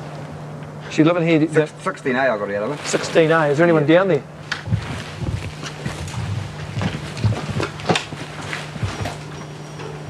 This is Nick Wells, Dunedin Police here. We've got a drunk girl in a taxi at the end of the drive here, and she claims she lives at 16A Street. No, I'm sorry, it's not there. Okay. Do you know the girl I'm talking about? Do you know if the girl lives around here then? No, I haven't Thank you. Good night. What she owe you, Gaz? $21.40. $21.40. Not going to skewer, she. Have to take a detoxer. Yeah. Oh, good. Waking up, mate. Oh, shit. You right, mum? All right. Where do you live? Just trying to find home for you. Where do you live? So Matt gets Bella out of the taxi and they make another attempt to get an address or phone number out of her. Pardon? No, no. We need to know where you live, dear, otherwise you have to come in the station and sleep in the cell for a while. Sit up there. Just sit up. Just move your legs. Sit up, that's it. That's the girl. Just look, let him in. We'll leave that window open too, man, eh? That taxi driver dropped her at another address earlier on. There was no one home there and she fell over and he took her to this address we just picked her up from. We've had no luck at locating where she lives. See it up there? No? Yeah, let's go big. Once they're back at the station, Bella comes to just long enough to give the officers her father's phone number. It's Nick Wells and Eden Police here. I've got your daughter here at the police station. She's very drunk and she got a taxi to the road apparently and collapsed outside the taxi and the taxi driver put her back in the taxi. She wanted to go to Street. I don't know who she knows there, but Great, thank you. Can you look after her tonight? I'll drop her, or we'll bring her around now. What colour are your eyes, mate? Blue. No, we'll take it. We'll drop her to your place, mate. No, sweet. You don't want to go drinking and driving. We'll drop her out there. She owes $21.40 to the taxi company for needing taxis. Okay, we'll be there in about 5 minutes, mate. Thanks very much. Great, bye. You're falling over there. You're right. Hang on. We took her in the station. We're going to just put her in the detox cell till she's sobered up. But we've got her here, so that's the main thing. All right. Okay, that's fine. Yeah, I'll give that to the taxi driver. That's not a problem. Taxi driver. No, okay, I'll get her in there. I don't want her falling over and hurting herself. Okay. I appreciate that, but at the end of the day, just you know what kids are like, and at the end of the day, you've got to look after them. Exactly. You know, I've got kids. It's not. Which step there, dear? Unfortunately, she's been sick in the car, and the vehicle will be off the road for the rest of the night with some vomit all over the seats and bits and pieces. And all round a good result. At the end of the night, his daughter's home safe. The taxi driver's been paid, and no one's injured or hurt at all. And what happens when you drink too much alcohol and you can't handle it, and that's what happens. In Dunedin, Constables Julian Reel and Jared Kirk have heard the distinctive sound of a loud rotary engine. Okay, well, we're just travelling down George Street, which is the main street in Dunedin. It's 6:30. You can see there's lots of people around. The boy racers are starting to come out. They'll be doing their laps. And at the moment, we're just sitting behind a vehicle up in front that you can probably hear. The exhaust is way too noisy, so we're probably going to stop them and have a chat. First, they contact base to clarify whether the exhaust sound is illegal. Yeah, Mel, we've just got a car up ahead. We haven't stopped it yet, but it's really noisy. We can hear it from half a block away, just idling. Is there any set standard to determine whether it's too loud or not? I think if you can distinguish that from inside your vehicle, it would be safe to give a ticket for being a noisy vehicle. Yeah, Roger. It's about 4 or 5 cars away, and it's just got to get up. Definitely. They've fallen behind the car in the traffic and need to catch up to it before it disappears.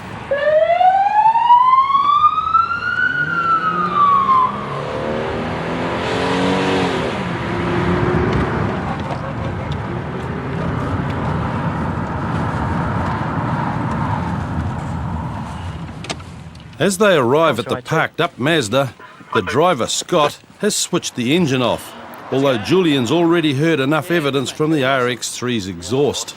You know why we're talking to you, eh? About the car? Yeah. Oh, probably a bit noisy. Yeah. What makes you think that? What's that? What makes you think that? Oh, no, got a few muffler. I imagine your ears are ringing, aren't they? No, they're not so bad, actually. Okay. Well, mine are, and I was just following you. Well, your exhaust is too noisy, eh? So... I can still slap another muffler on or something, you know. Well, I suggest you do that, mate. Because I'm going to give you a ticket, okay? And if I see you out with this again, I'm going to stop you and I'm going to give you another ticket. So it's way too noisy. While Julian doesn't like the sound of Scott's exhaust, he discovers a shared interest in the music of iconic punk band, the Sex Pistols. You into the Pistols, are you? Into Pistols? Yeah. Sex Pistols? Yeah. Sex Pistols pretty good, eh? Yeah, I used to have all their original records, so... Are you working at the moment, Logan? Yeah, that's all good. Okay, I'm going to write you out a ticket, so just wait in your car, mate. I'll just be a couple of minutes, okay? His car is his pride and joy, and he thinks noisy is cool. So, yeah, we're going to give him a ticket for $150 for having a vehicle which is too noisy, and yeah, hopefully he'll change the muffler and just tone it down a little bit. Okay, Scott, there's your ticket. I dare say you've had a few before. Oh, it's sweet as, mate. Yeah, you know how to pay it? Yeah. Sort something out for government. Good on you. All right, so you need to take this home, eh? If we see you out again, like I say, we're just going to give you another ticket, and it's going to be an expensive night. All right? Scott may have been born well after the demise of Sid Vicious, but he knows that punk means never having to say you're sorry. I'm not going to do anything about it. I'm just going to keep driving it. Yeah. Until I get another ticket. Having done their bit to decrease anarchy on the streets of Dunedin, Julian and Jared are off to help with another burning issue. We're just going to a student bonfire, something that's pretty common in the student area. Yeah, they just have a few beers and stick their old sofas outside and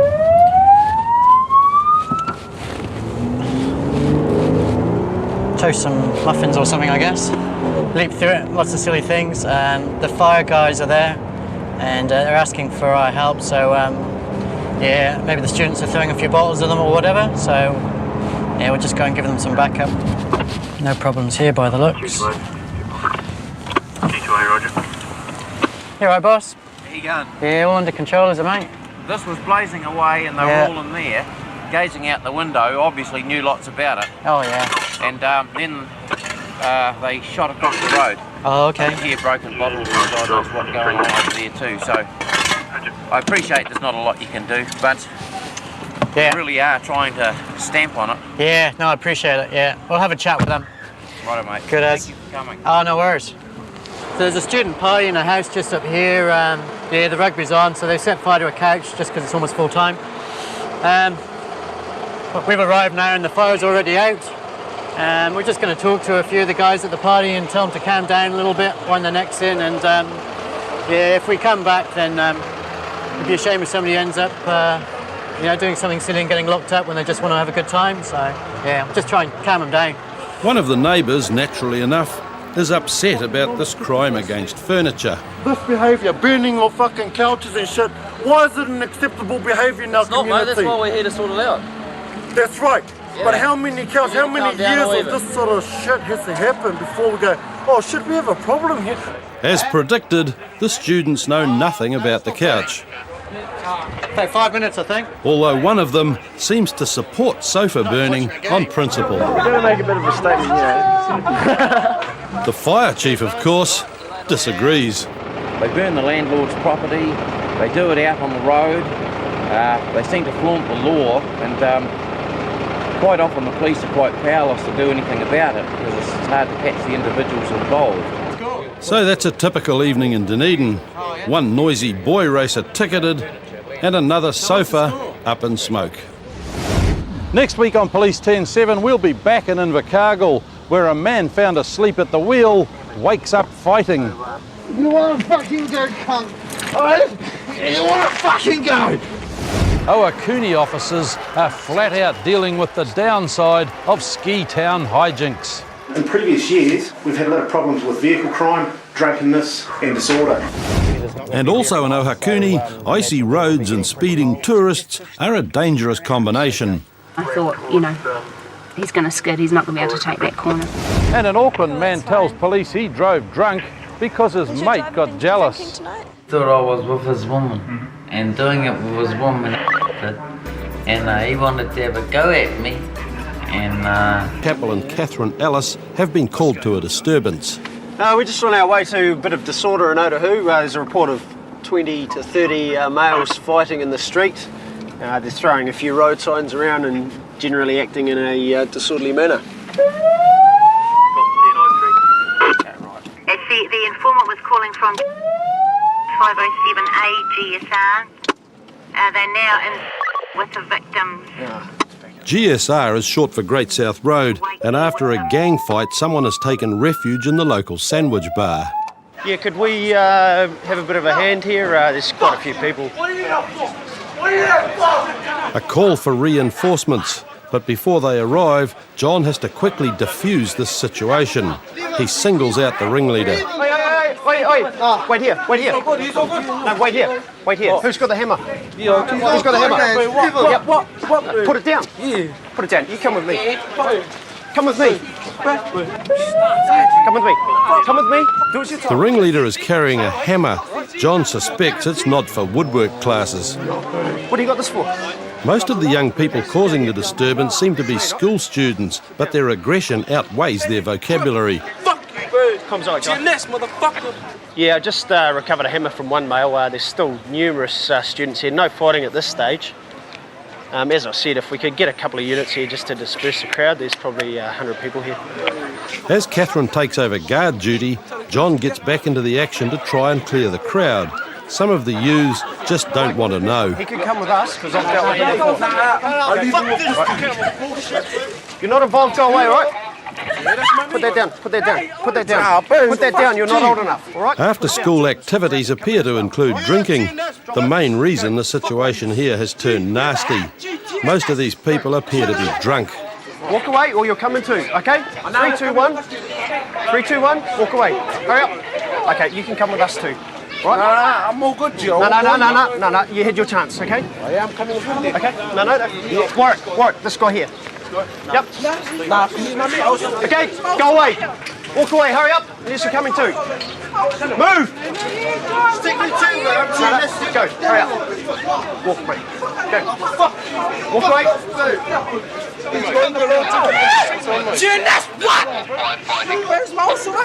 Now with 3 ringleaders in custody, the crowd disperse. You want to clear everyone out?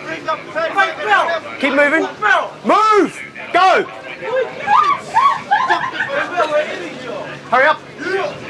See you later. Well, I got the hammer from this boy here. There's a knife on the roof. Yep. This boy's thrown. Eyewitnesses have said that a group of males that we've found fighting here have jumped a couple of young fellas up at the subway, and then they've moved down here and continued to fight. We've taken 3 guys into custody. 2 of them have had weapons. We've recovered this hammer here, and as far as we can gather, a knife has been chucked up onto the roof of the shop just beside me here. Hey, firm, any update from the victim? 2 victims, minor fists used, just bruising, over. POHI. Yeah, thanks, Combs.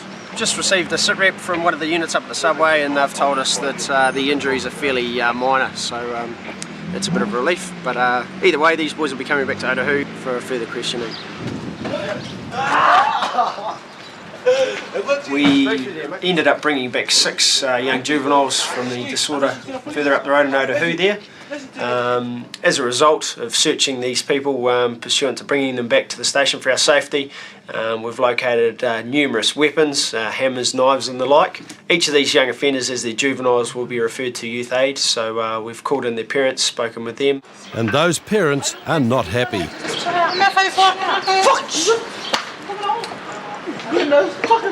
chill out, alright? Hey, The offender caught with the hammer is being interviewed by John, with Dad looking on. And what were you going to do with the hammer? Use it. What do you mean by use it? Like, whack someone with it? Yeah. Do a bit of damage, man.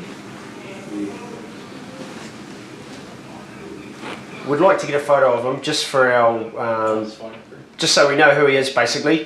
He's part of this TNS street gang, Thugs Not Soldiers, and I think it'd be useful for us to know exactly who they are, just for future reference. Obviously they're coming coming to our interest more and more often.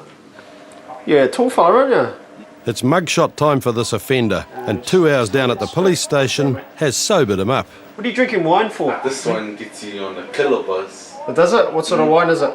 Countryside. Is that the good stuff? Yep. Oh, okay. How come? While John fills out the paperwork, the boy tells him what it means to be a thug and not a soldier. We didn't really give a care about, like, give a fundamental about people. Oh, okay. All we want is our fame up and there. Your fame? Yeah. It's all about the fame on the streets. Like New Zealand Idol? Or? Nah. Not that kind of fame? Nah, not that fame. That's like celebrity fame, boss. Oh, okay. Streets fame, but TNS, that's all we want up and there, and then we're finished. Oh, okay. How many TNS fellas are there, you reckon? How many or how? How many? About 60, 70. Yeah? Yeah. What do you have to do to be in the TNS gang? Prove yourself. That's what you have to do. What, you have to roll someone or? Nah, not like any criminal stuff. Like roll. Well, how do you prove yourself then? Fight. Straight fight. If you want to be in it, then you got to prove yourself by fighting. What, do you have to fight against someone else? Or? Yeah. Anybody you put, then you fight, and then you're in. What, within the gang? Yeah. Not in the gang. Oh, like else. anybody on the street, anybody you find, then if you sass them up, then you in. If you don't sass them up, then just get a life and go away. And is there like any sort of hierarchy? Like, is there someone who's like real high up, or the leader, or? Yeah, nah. There's a gang that's high up. Yeah. What's that? I don't really know them, but that's the gang we trying to hit. Like, you know how they high up? Yeah. We're trying to make us high up as them. Oh, okay. This whole incident has stemmed from a bit of an altercation further up the road involving members of the TNS gang, Thugs Not Soldiers. They're a local youth gang around Otahu, and it appears as though a couple of individuals may have popped into their territory from an area outside Otahu. There's been an altercation, however, the guys that have been beaten not prepared to make any statement in relation to what's gone on, and not willing to cooperate with police. John knows that to be a thug and not a soldier is just sad and pointless. More and more these days we're finding that it's taking up quite a bit of police time with these youth gangs. For some reason they seem to think they're living in south central Los Angeles and enjoy the thug life, I guess they call it, lynching people, just general street disorder, and fighting other rival gangs. It's probably just a matter of time before someone's killed as a result of this, and yeah, it's pretty pathetic, and it wastes a lot of police resourcing and time. All the boys apprehended in this incident were referred to Youth Aid and dealt with by way of diversion. It's Friday night in Rotorua. Police dog handler Jason Owen has just stopped a rough-looking vehicle for a warrant check after noticing that its number plates have been poorly screwed on. Bit of a shady vehicle here. We'll see if this guy comes back or anything, but all his number plates have all been screwed on and that sort of carry on. What's your surname, mate? Jason tells Jason that he's from Auckland and he's just bought the car in Rotorua. You ever been in trouble with the police or anything? No. Nah. You got any ID on you or anything? Just to... Jason also notices that the car has no warrant or registration. Okay. And was it restricted, you reckon? You had?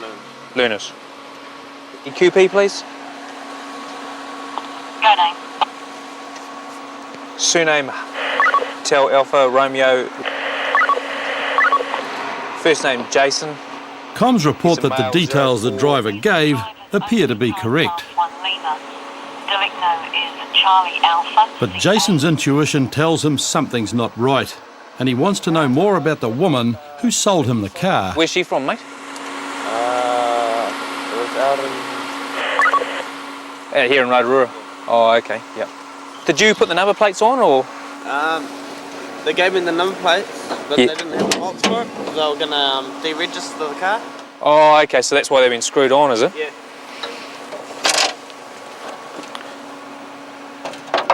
Comms from Delta 4. That QVR, have you got any engine numbers or anything there? And where are you travelling to now then? Just up past that dairy, past the shell, past the dairy, and I'll be going turning up that road and going second road on the right. Officers Salilo Levi and Di Edwards arrive as backup. Like, he seems all pretty legit, like he comes back as with his licence and that sort of stuff, not in trouble. Yeah. But there's just a piece of dung, the car, and with his plates all put back on. Just the chassis, thanks. Yeah, here we go. While Salilo questions the driver about the woman he bought the car from, comms reports on the chassis number. Yeah, copy, thank you, it matches up. So all the details given by Jason so far are correct, but the officers are still suspicious. Might be barking up the wrong tree, but... And he's giving you... his name is Jason. One questionable factor is the camera Jason had in the back seat, which is probably worth more than the car. Who does that camera belong to? Anthea. I just looked it up here. I got it wrong. It's Anthea. What's that? Anthea who? I don't know. 107133. While Di checks up to see if the camera's been reported stolen, Salilo investigates the address Jason says he bought the car from. Ask if a person by the name of Jason has purchased a white Mitsubishi from their premises. Yeah. But there's no one home there. The police are running out of options. Are you letting him go? We're going to follow him down there. Yeah. And get him to stay in the car and then check with the people who live there. Yep. It's who he says he is. Legit, yeah. Nah, good idea. Because, I mean, he could be his brother or anyone. He could be a bad burglar, you know what I mean? Yeah, that's right. Nah, good as well. Like you say, pick up on the vibes, eh? Yeah. Okay, mate. We'll get you to stop and stay in your car and we'll go have a door knock and confirm your identity from there. Okay? So Salilo follows Jason to where he's staying, just around the corner.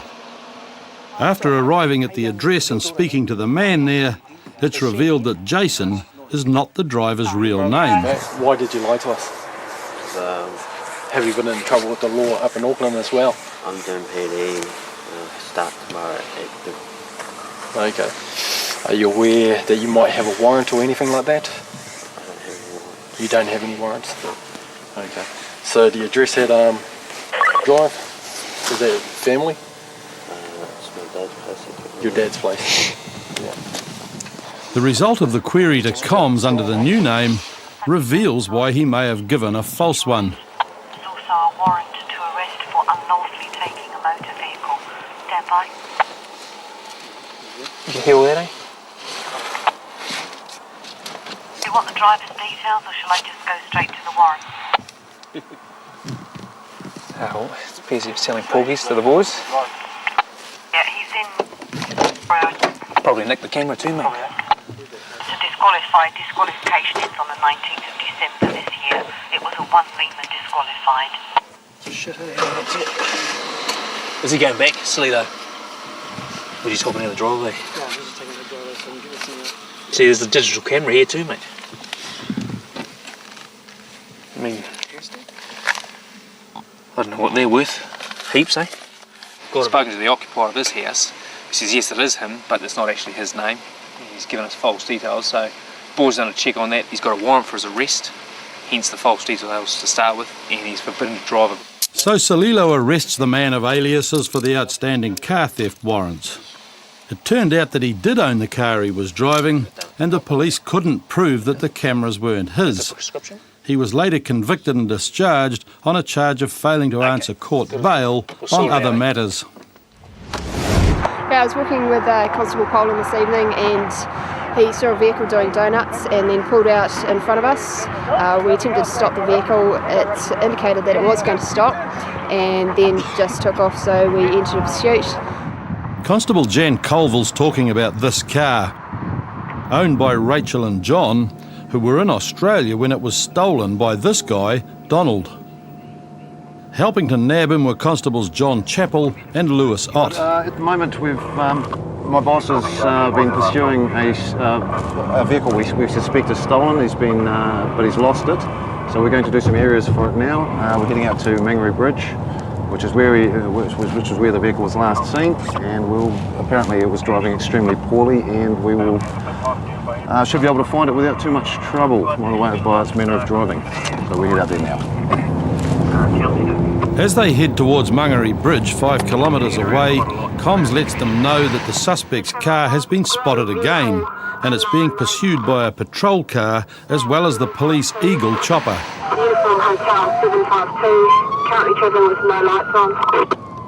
Heading southbound towards the airport. John and Lewis are now ahead of the stolen car and plan to spike its tyres if they can find the right spot. He's gone mobile again. He went past the unit. He turned his headlights on for a moment. He's now heading north on Wallace. Comms Eagle, we're on Church. Roger that. We got any units north of Wallace, north on Wallace towards the water. RY3, we're in the section of Church and Water there. Are they coming towards us? With the suspect coming their way, it's time to get the spikes out, and the sound of the Eagle chopper soon tells them he's almost here. But they've got to be careful not to spike the wrong vehicle. Is this in here? No, it's not. Right.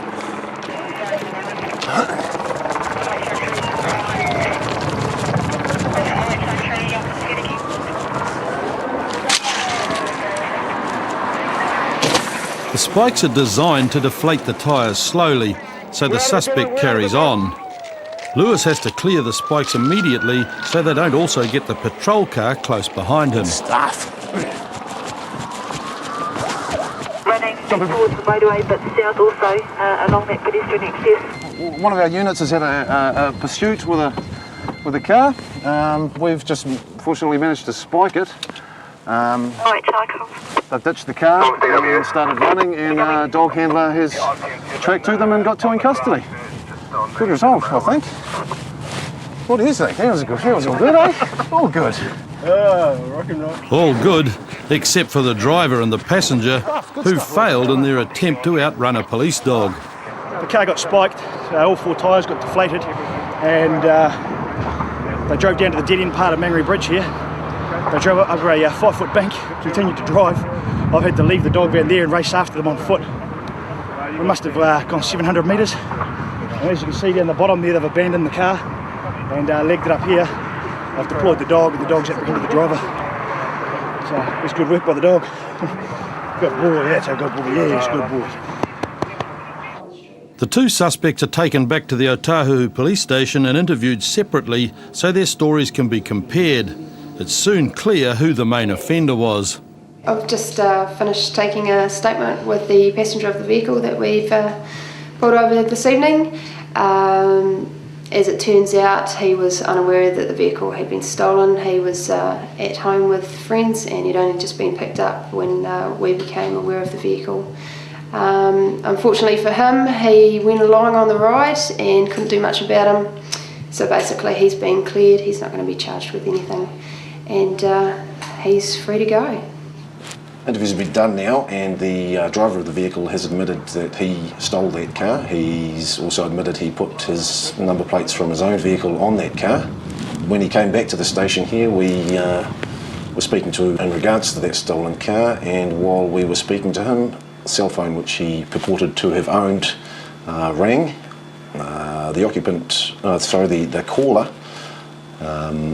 basically said, "Who's this? Who has got my phone?" Well, I rang the phone and it was answered by someone, and we had the intention of setting the people up, asking them to, well, you know, trying to get them to come back to maybe our house or with the car, and it was answered by someone who started asking me questions and then identified themselves as a police officer.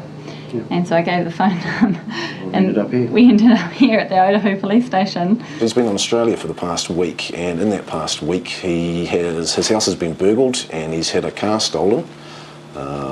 An item that was stolen in his burglary was that cell phone that our driver was in possession of. We put these facts to him, and he's now admitting to all manner of misbehaving throughout the greater Auckland area over the past few days. We're going to be charging with unlawful takes of the motor vehicle, theft of the petrol, failing to stop, reckless driving, and of course he's got the 6 warrants as well. So he's in for the high jump. And out the back, Lewis is getting the Stinger spike unit ready for its next job. I'm just putting these ones back in. These are the device. I've replaced all the spikes that were still left in the vehicle's tyres. Basically, I'll just replace them all here. They're like a hypodermic needle. They're a hollow point, and they come out very easily from here, so they stick in the tyre and deflate the tyre slowly.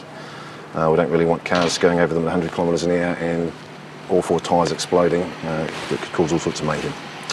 So that's what I'm up to at the moment. Later in court, the driver pleaded guilty to all charges and was sentenced to a total of 380 hours community service and disqualified from driving for 9 months. Next week on Police 10-7, Taupo police use a sniffer dog to search for evidence of drug dealing. He showed quite a bit of interest in that box, so we'll get the guys to go through it. An Auckland driver is caught between a rock and a hard question from the police. Half a dozen pints, and then I've had a few rums tonight, yeah. What's the rules with drinking and driving, mate? And after Manawatu's loss to the Lions, Palmerston North police face the good, the bad and the angry. No fucking shit, Dickie. No fucking shit. Tonight on Police 10-7, an Auckland driver is caught between a rock and a hard question from the police. Half a dozen pints, and then I've had a few rums tonight, yeah. What's the rules with drinking and driving, mate? Taupo police use a sniffer dog to search for evidence of drug dealing. Just got to check through, pull all the clothes out to see what got the dog excited here. And after Manawatu's loss to the Lions, Palmerston North police face the good, the bad and the angry. No fucking shit, Dickie. No fucking shit. We think I'm stupid or something. Rock. And he's legless. And hey, I'm no paragon of virtue, but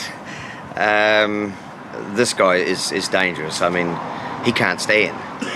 John's talking about this guy, Gavin, who went out for a few drinks a few hours ago in Manarewa and ended up here. Okay, hold on to that and blow as hard as you can for as long as you can. I'll say when to stop. But that's after he ended up here. And that's when Constables Mike Perrott and Mark Chapman entered the picture.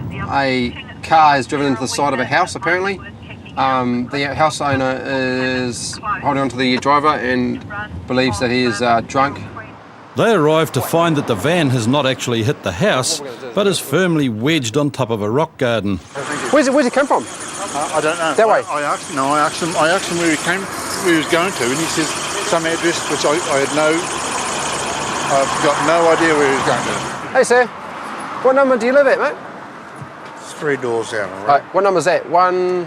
3. But the address Gavin gives Mark is actually a kilometre further up the road. Where have you come from, mate? Just up here at the Cosy Club. Oh, okay. You had a few drinks? I'll tell you what, I've had a few too. Yep. Don't worry about that. That's all right. And yep. No, I don't give a shit what anybody says. Okay. You've got your van there a bit stuck, mate. What's the story? Well, I don't know. Yeah. Gavin and his van were actually discovered on the rock garden by the other neighbour, John. I went to the next door neighbour. I said, look, I'll try and detain him. And you ring the police. We've just been playing around with a tow rope and I haven't got this and I haven't got that and I can't make it fit on here, etc, etc, etc. And you know, we've just been buying time for about 15 minutes. Been on the rum, eh? What have you been on? I've had about 4. I would say half a dozen pints, and then I've had a few rums tonight. Yeah. What's the rules with drinking and driving, mate? Well, when I could just sneak down the road here, just around the road here, 3 houses down, I could get away with it. Right. But obviously I can't. Well, good work. Good work. No, I'll tell you what, I'm over. I know that. Okay. Unfortunately, yeah, you are over. Okay, you've had a bit too much to be driving, eh? Alrighty? Yeah, that's why I'm here. Well, now look at this, I'll just explain it. See how those yellow crystals have turned green? Beyond the yellow line? Okay, that makes me believe that you've had too much to be driving. Alright? What I'm going to get you to do now for me, mate, is I require you to accompany me to the Manarewa police station or other such place for the purpose of an evidential breath test, blood test, or both. Alright? It doesn't worry me. Yep. All I want to do is just get Yeah, so what I do is get the van around just 2 doors down the road. We'll take care of that, mate, for you. Okay, we'll do it for you because you've had too much to be doing it yourself. All right? Okay? Because you're coming with me now, I'll let you know of your rights. Once his rights are read, it's time for Gavin to go. Just see if you can walk over there. I can walk anywhere you want me. That's good.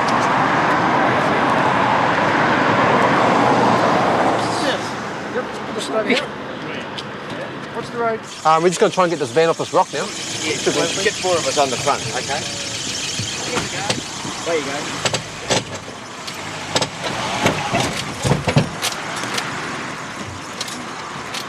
This is all fine? Yeah, that's fine. No damage? Okay. Alrighty. How much do you think you had to drink there tonight? Wouldn't be any more than 3 pints. 3 pints? 3 pints of what? Lion red. Lion red. Do you like lion red, do you? Saving. Do you want Ferguson resulted? Not really, no. We're just going to go down that way, sir. No problem. Despite Gavin's obvious state of inebriation, the officers are expecting breath testing procedures to be straightforward. But it's not going to be that easy. Do you want to sign this bit of paper for me? Do you want to give me a kiss? No, I don't want to give you a kiss. I'll get you to sign that though. Just there, mate. I now require you to undergo an evidential breath test without delay. Okay? Hold on to that and blow as hard as you can for as long as you can. I'll say when to stop. No. Oh, stop there. No, see it.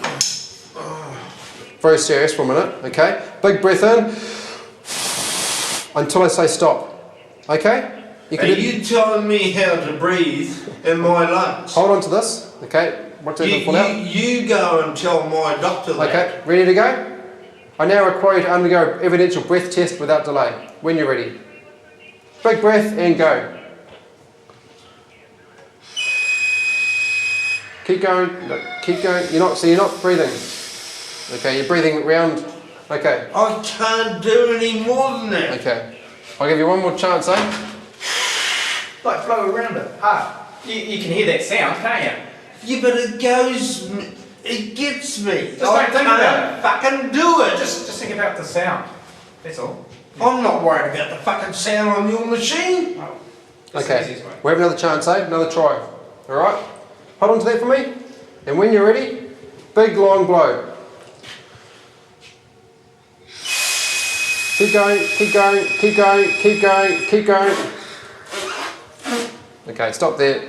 I gave them ample chances to blow into the machine and provide us with a sample, and I then requested him to give us some blood, which is the next step of the process. He refused that, and he left us with no choice but to arrest him. And in court, Gavin pleaded guilty and was fined $250 and $130 costs and was disqualified for 6 months. And that's all thanks to some swift action from the neighbours. He's just a danger, and I couldn't allow him to go 100 metres up the road in conscience. I would just hate to think that if I hadn't done anything and someone else was killed up the road, well, I couldn't sleep at night. And I just hope that he will, just take something out of it and learn, I hope. In Taupo, Constable Darren Hayes and Detective Sue Douglas are on their way to execute a search warrant, backed up by a convoy of specialist officers. We've had some information about cannabis and pee. Had information from a couple of sources that they've been possibly selling, but have got quite a bit of stuff at the address. We've got a drug dog with us today, so he'll go through the house first, save embarrassing any of us when we don't find it and the dog does. It could be them at the front house.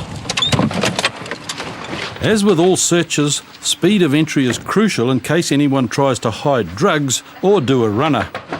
Hello. Morning. G'day, mate. G'day, mate. I'm Darren from the police. We've got a search warrant for the place. All right? Really? Who's home at the moment? Me, my baby's asleep. Baby asleep, is it? Yeah. Okay. What's your name, mate? All right. I'll just come in and I'll just explain it to you. Inside are a young couple who live at the address and 2 visitors. So how many others are there? We've got 1, 2, 3, 4 of you. Have we counted for everyone? The occupants are packing everything up to move house this afternoon. So whose name's on the lease? You? I'll give that to you then. Just explains on there that it's a warrant under the Misuse of Drugs Act. All right. I mean, we keep it pretty low key, so if you've just got a little bit of stuff here and or even utensils, knives, that sort of thing, we'll find it. So if you can just point it out to us now, it'll just save us a bit of time. No? Okay. If there's nothing here, obviously, then we'll be out of here fairly quickly and you can carry on with your move. Yeah, sweet as. Sorry. Everyone's then taken outside while the drug dog searches the house.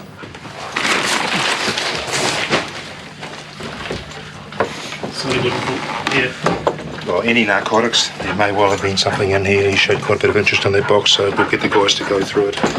May well have been something. It's gone, might still be there, not sure. Come. We don't want him to cause any damage, so he's shown interest there. We'll get the search team to go and have a look. In the master bedroom, there's a box on the right-hand corner. It's full of clothes. He actually marked in the corner of the box. You'll see where he's putting it. So I've just got to check through, pull all the clothes out to see what got the dog excited here.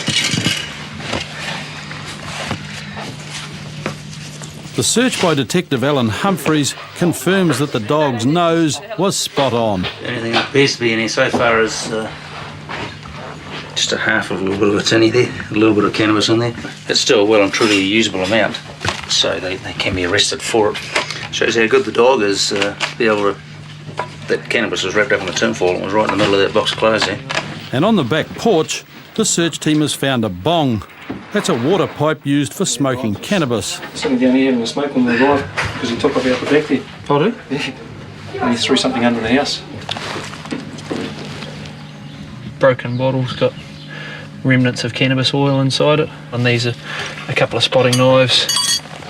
As well as this haul, there's a container of isopropyl alcohol, a chemical used to make cannabis oil. You can see just down in here, there's a lot of cannabis. And outside in the corner of the section, there's more suspicious material. Pretty much referred to as cabbage, it's just crappy leaf. And by the smell of it, it's been used with a solution that's used to make cannabis oil. So that with the empty bottle of isopropyl alcohol on the back step would indicate that there's been some cannabis oil being made here on the premises. To go with all the utensils, it just reinforces the fact that obviously there's been cannabis use going on here. More than likely recreational, nothing more sinister than that. When Darren cautions Tony and questions him about the compost, the cannabis on the compost here, do you know where that came from? Tony knows nothing. Do you guys chuck any rubbish on here yourselves? And points out that the compost is used by several other flats on the property. Just this stuff here. Whose is the bong? If you want to be a dick about it, we'll end up charging someone, and more than likely that'll be it because she's the occupier. If it is yours, don't piss us around, otherwise it's entirely up to you, that. So the spotting knives in the bottle, the broken bottle, do you know where they're from?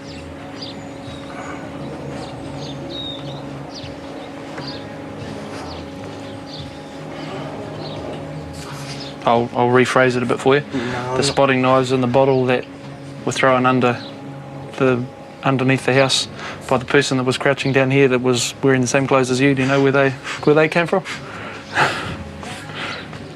He's got a bit of a case of amnesia at the moment. He's going to talk to his girlfriend before saying anything more, so hopefully she might be able to cure his amnesia as to how those bottles and things came to come from his hand and be thrown under the house. It's like I'm not letting him take the blame for something I know he hasn't. You know, and I'm obviously the property, the person who's. So, what, you believe him when he says it's not his? Yeah, well, it's like, where were they found? Can I? Yeah, he was, when we came around, he was crouching down behind here because they'd obviously been out here. Well, not obviously because I didn't see it, but maybe out here having a smoke. He's heard us turn up. He's crouched down there. I wish you would have had a smell. You would have smelt it, mate. Then Tony, Detective Sergeant Mananois, when he's come around, he's run off around the side there and chucked something under the house, which is where the bottle and the two knives and that were sitting. What, they've seen him chuck it under the house? I saw him chuck something under the house, and under the house is just all dirt and stuff. Mate. So it's not. Yeah, I know. It's not a big deal. All right. He's yeah. Fuck, only If just they're at got my house, fucking thing on the bell yesterday off my curfew. What we'll do is we'll take the stuff now. All right. I've exhibited it. We'll take the stuff now. We've got something else to go on and do now. I'll come back and see you guys tomorrow, and we can sort it out then. Eh? Okay, yeah, that'll be cool. All right. Yeah. Okay. It appears a case of him getting her to take the rap for him, which is probably not how it's going to end up. But we'll take the exhibits, talk to the detective sergeant that saw what happened with things being thrown under the house, and reconsider it from there. After reviewing the evidence and not having found any pea or cannabis for supply, the couple were let off with a formal warning. It's late Saturday evening and Palmerston North has been invaded by thousands of camper vans gathered on the edge of town.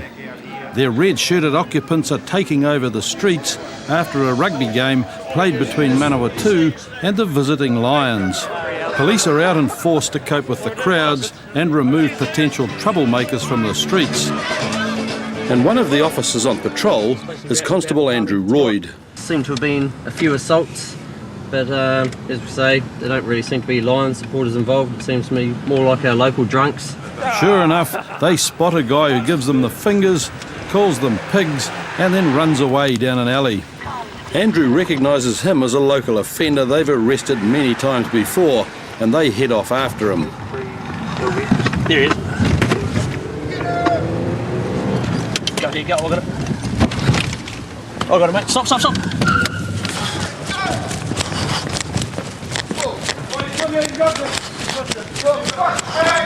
Why would you make me run?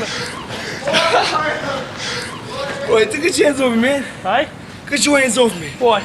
Close. You're under arrest, turn around. Hey? Can't even run fast. Oh, just need to run, man. You're under arrest for disorderly behaviour, alright? Yeah, sweet. Because you're under arrest, you don't have to say anything, but anything you do say, maybe give me evidence. For the moment, Jason is more worried about his hot chips than getting arrested. Where's my chips? I don't know, didn't you hold on to them? Hey man, I was too fucking quick. Really clever to run towards the police station. Doesn't take much to get him back over here, so slap the cuffs on him and just taking him up through the stairs here. Back in the police station. Yeah, you might have fucking locked me up before. I ain't going back to jail. For what? Pulling the fucking fingers? Huh? For pulling the fucking fingers? You gonna put me back in jail for fucking pulling the fingers? Hey, you old shit. I ain't done nothing to you guys, man. I was going in my prison chips. They're our chips, or where you left them out on the footpath? Oh, no fucking shit, Dickie. No fucking shit. Or you think I'm stupid or something? Well, yeah, you look the stupid one. You're in your Nazi crew. Yeah. Fucking white power, is that you? You're fucking Nazi, eh, boy? You're white power. Yeah, that's you're fucking white power. That's why my hair's so short. Whatever, boy. Yeah, you try to fucking do what I do, boy. What's that? Boy, you find out. Come on, they thinkers on me. Fuck that. Yeah, fucking frisk my nuts, you fucking homo. You gonna grab my nuts? Fucking do it. That's a new one, mate. Yeah, whatever, boy. Boy, I ripped in the fingers, boy. I was like, fuck you, pig. Nah, no medication. With the processing over, the officers have had enough of Jason's ranting and take him through to the cells, where he continues his tirade. But Andrew's heard it all before. Just putting them through the books for breach of peace, well known to us, so reason we wanted to have a chat to him, but obviously he thought otherwise. He's got community work in the morning, so we'll make sure he's out in time to go to do that. He's just in for a few hours and we'll kick him for touch in a few hours.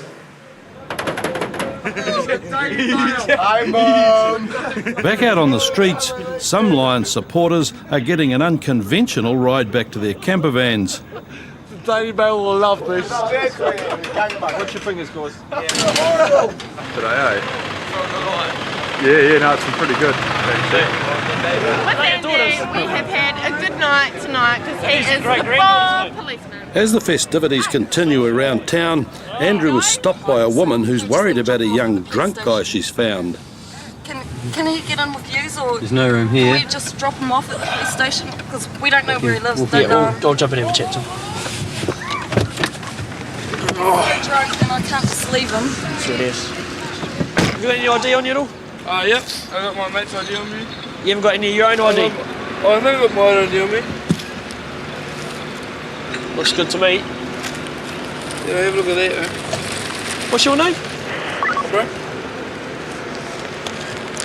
Comms PMZ for a At this late hour, the police are wanting to get everyone off the streets who's either a potential offender or victim. And although Ross can hardly stand, so far he's only been assaulted with a felt-tip pen. Oh no, he just fell asleep in the takeaway shop and can't remember his address and shit, so I was just going to drop him off at the police station. I'll hook you out the right. You got any money for a taxi? Nah, bro, I'm out of money, eh?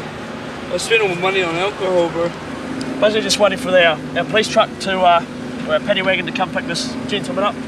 Not really prepared to put him in the back of the car in case he decides that he's had enough of his fish and chips for the night. Yeah. Do you fly up, mate, or people get wrong ideas when you get in the back of the paddy wagon? Sweet as. I'll catch up with you later, Funky, bro.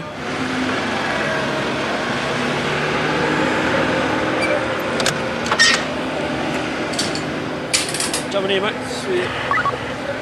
Okay. So if we're taking home another one off the street, and we'll go back and pick up a few more, I guess.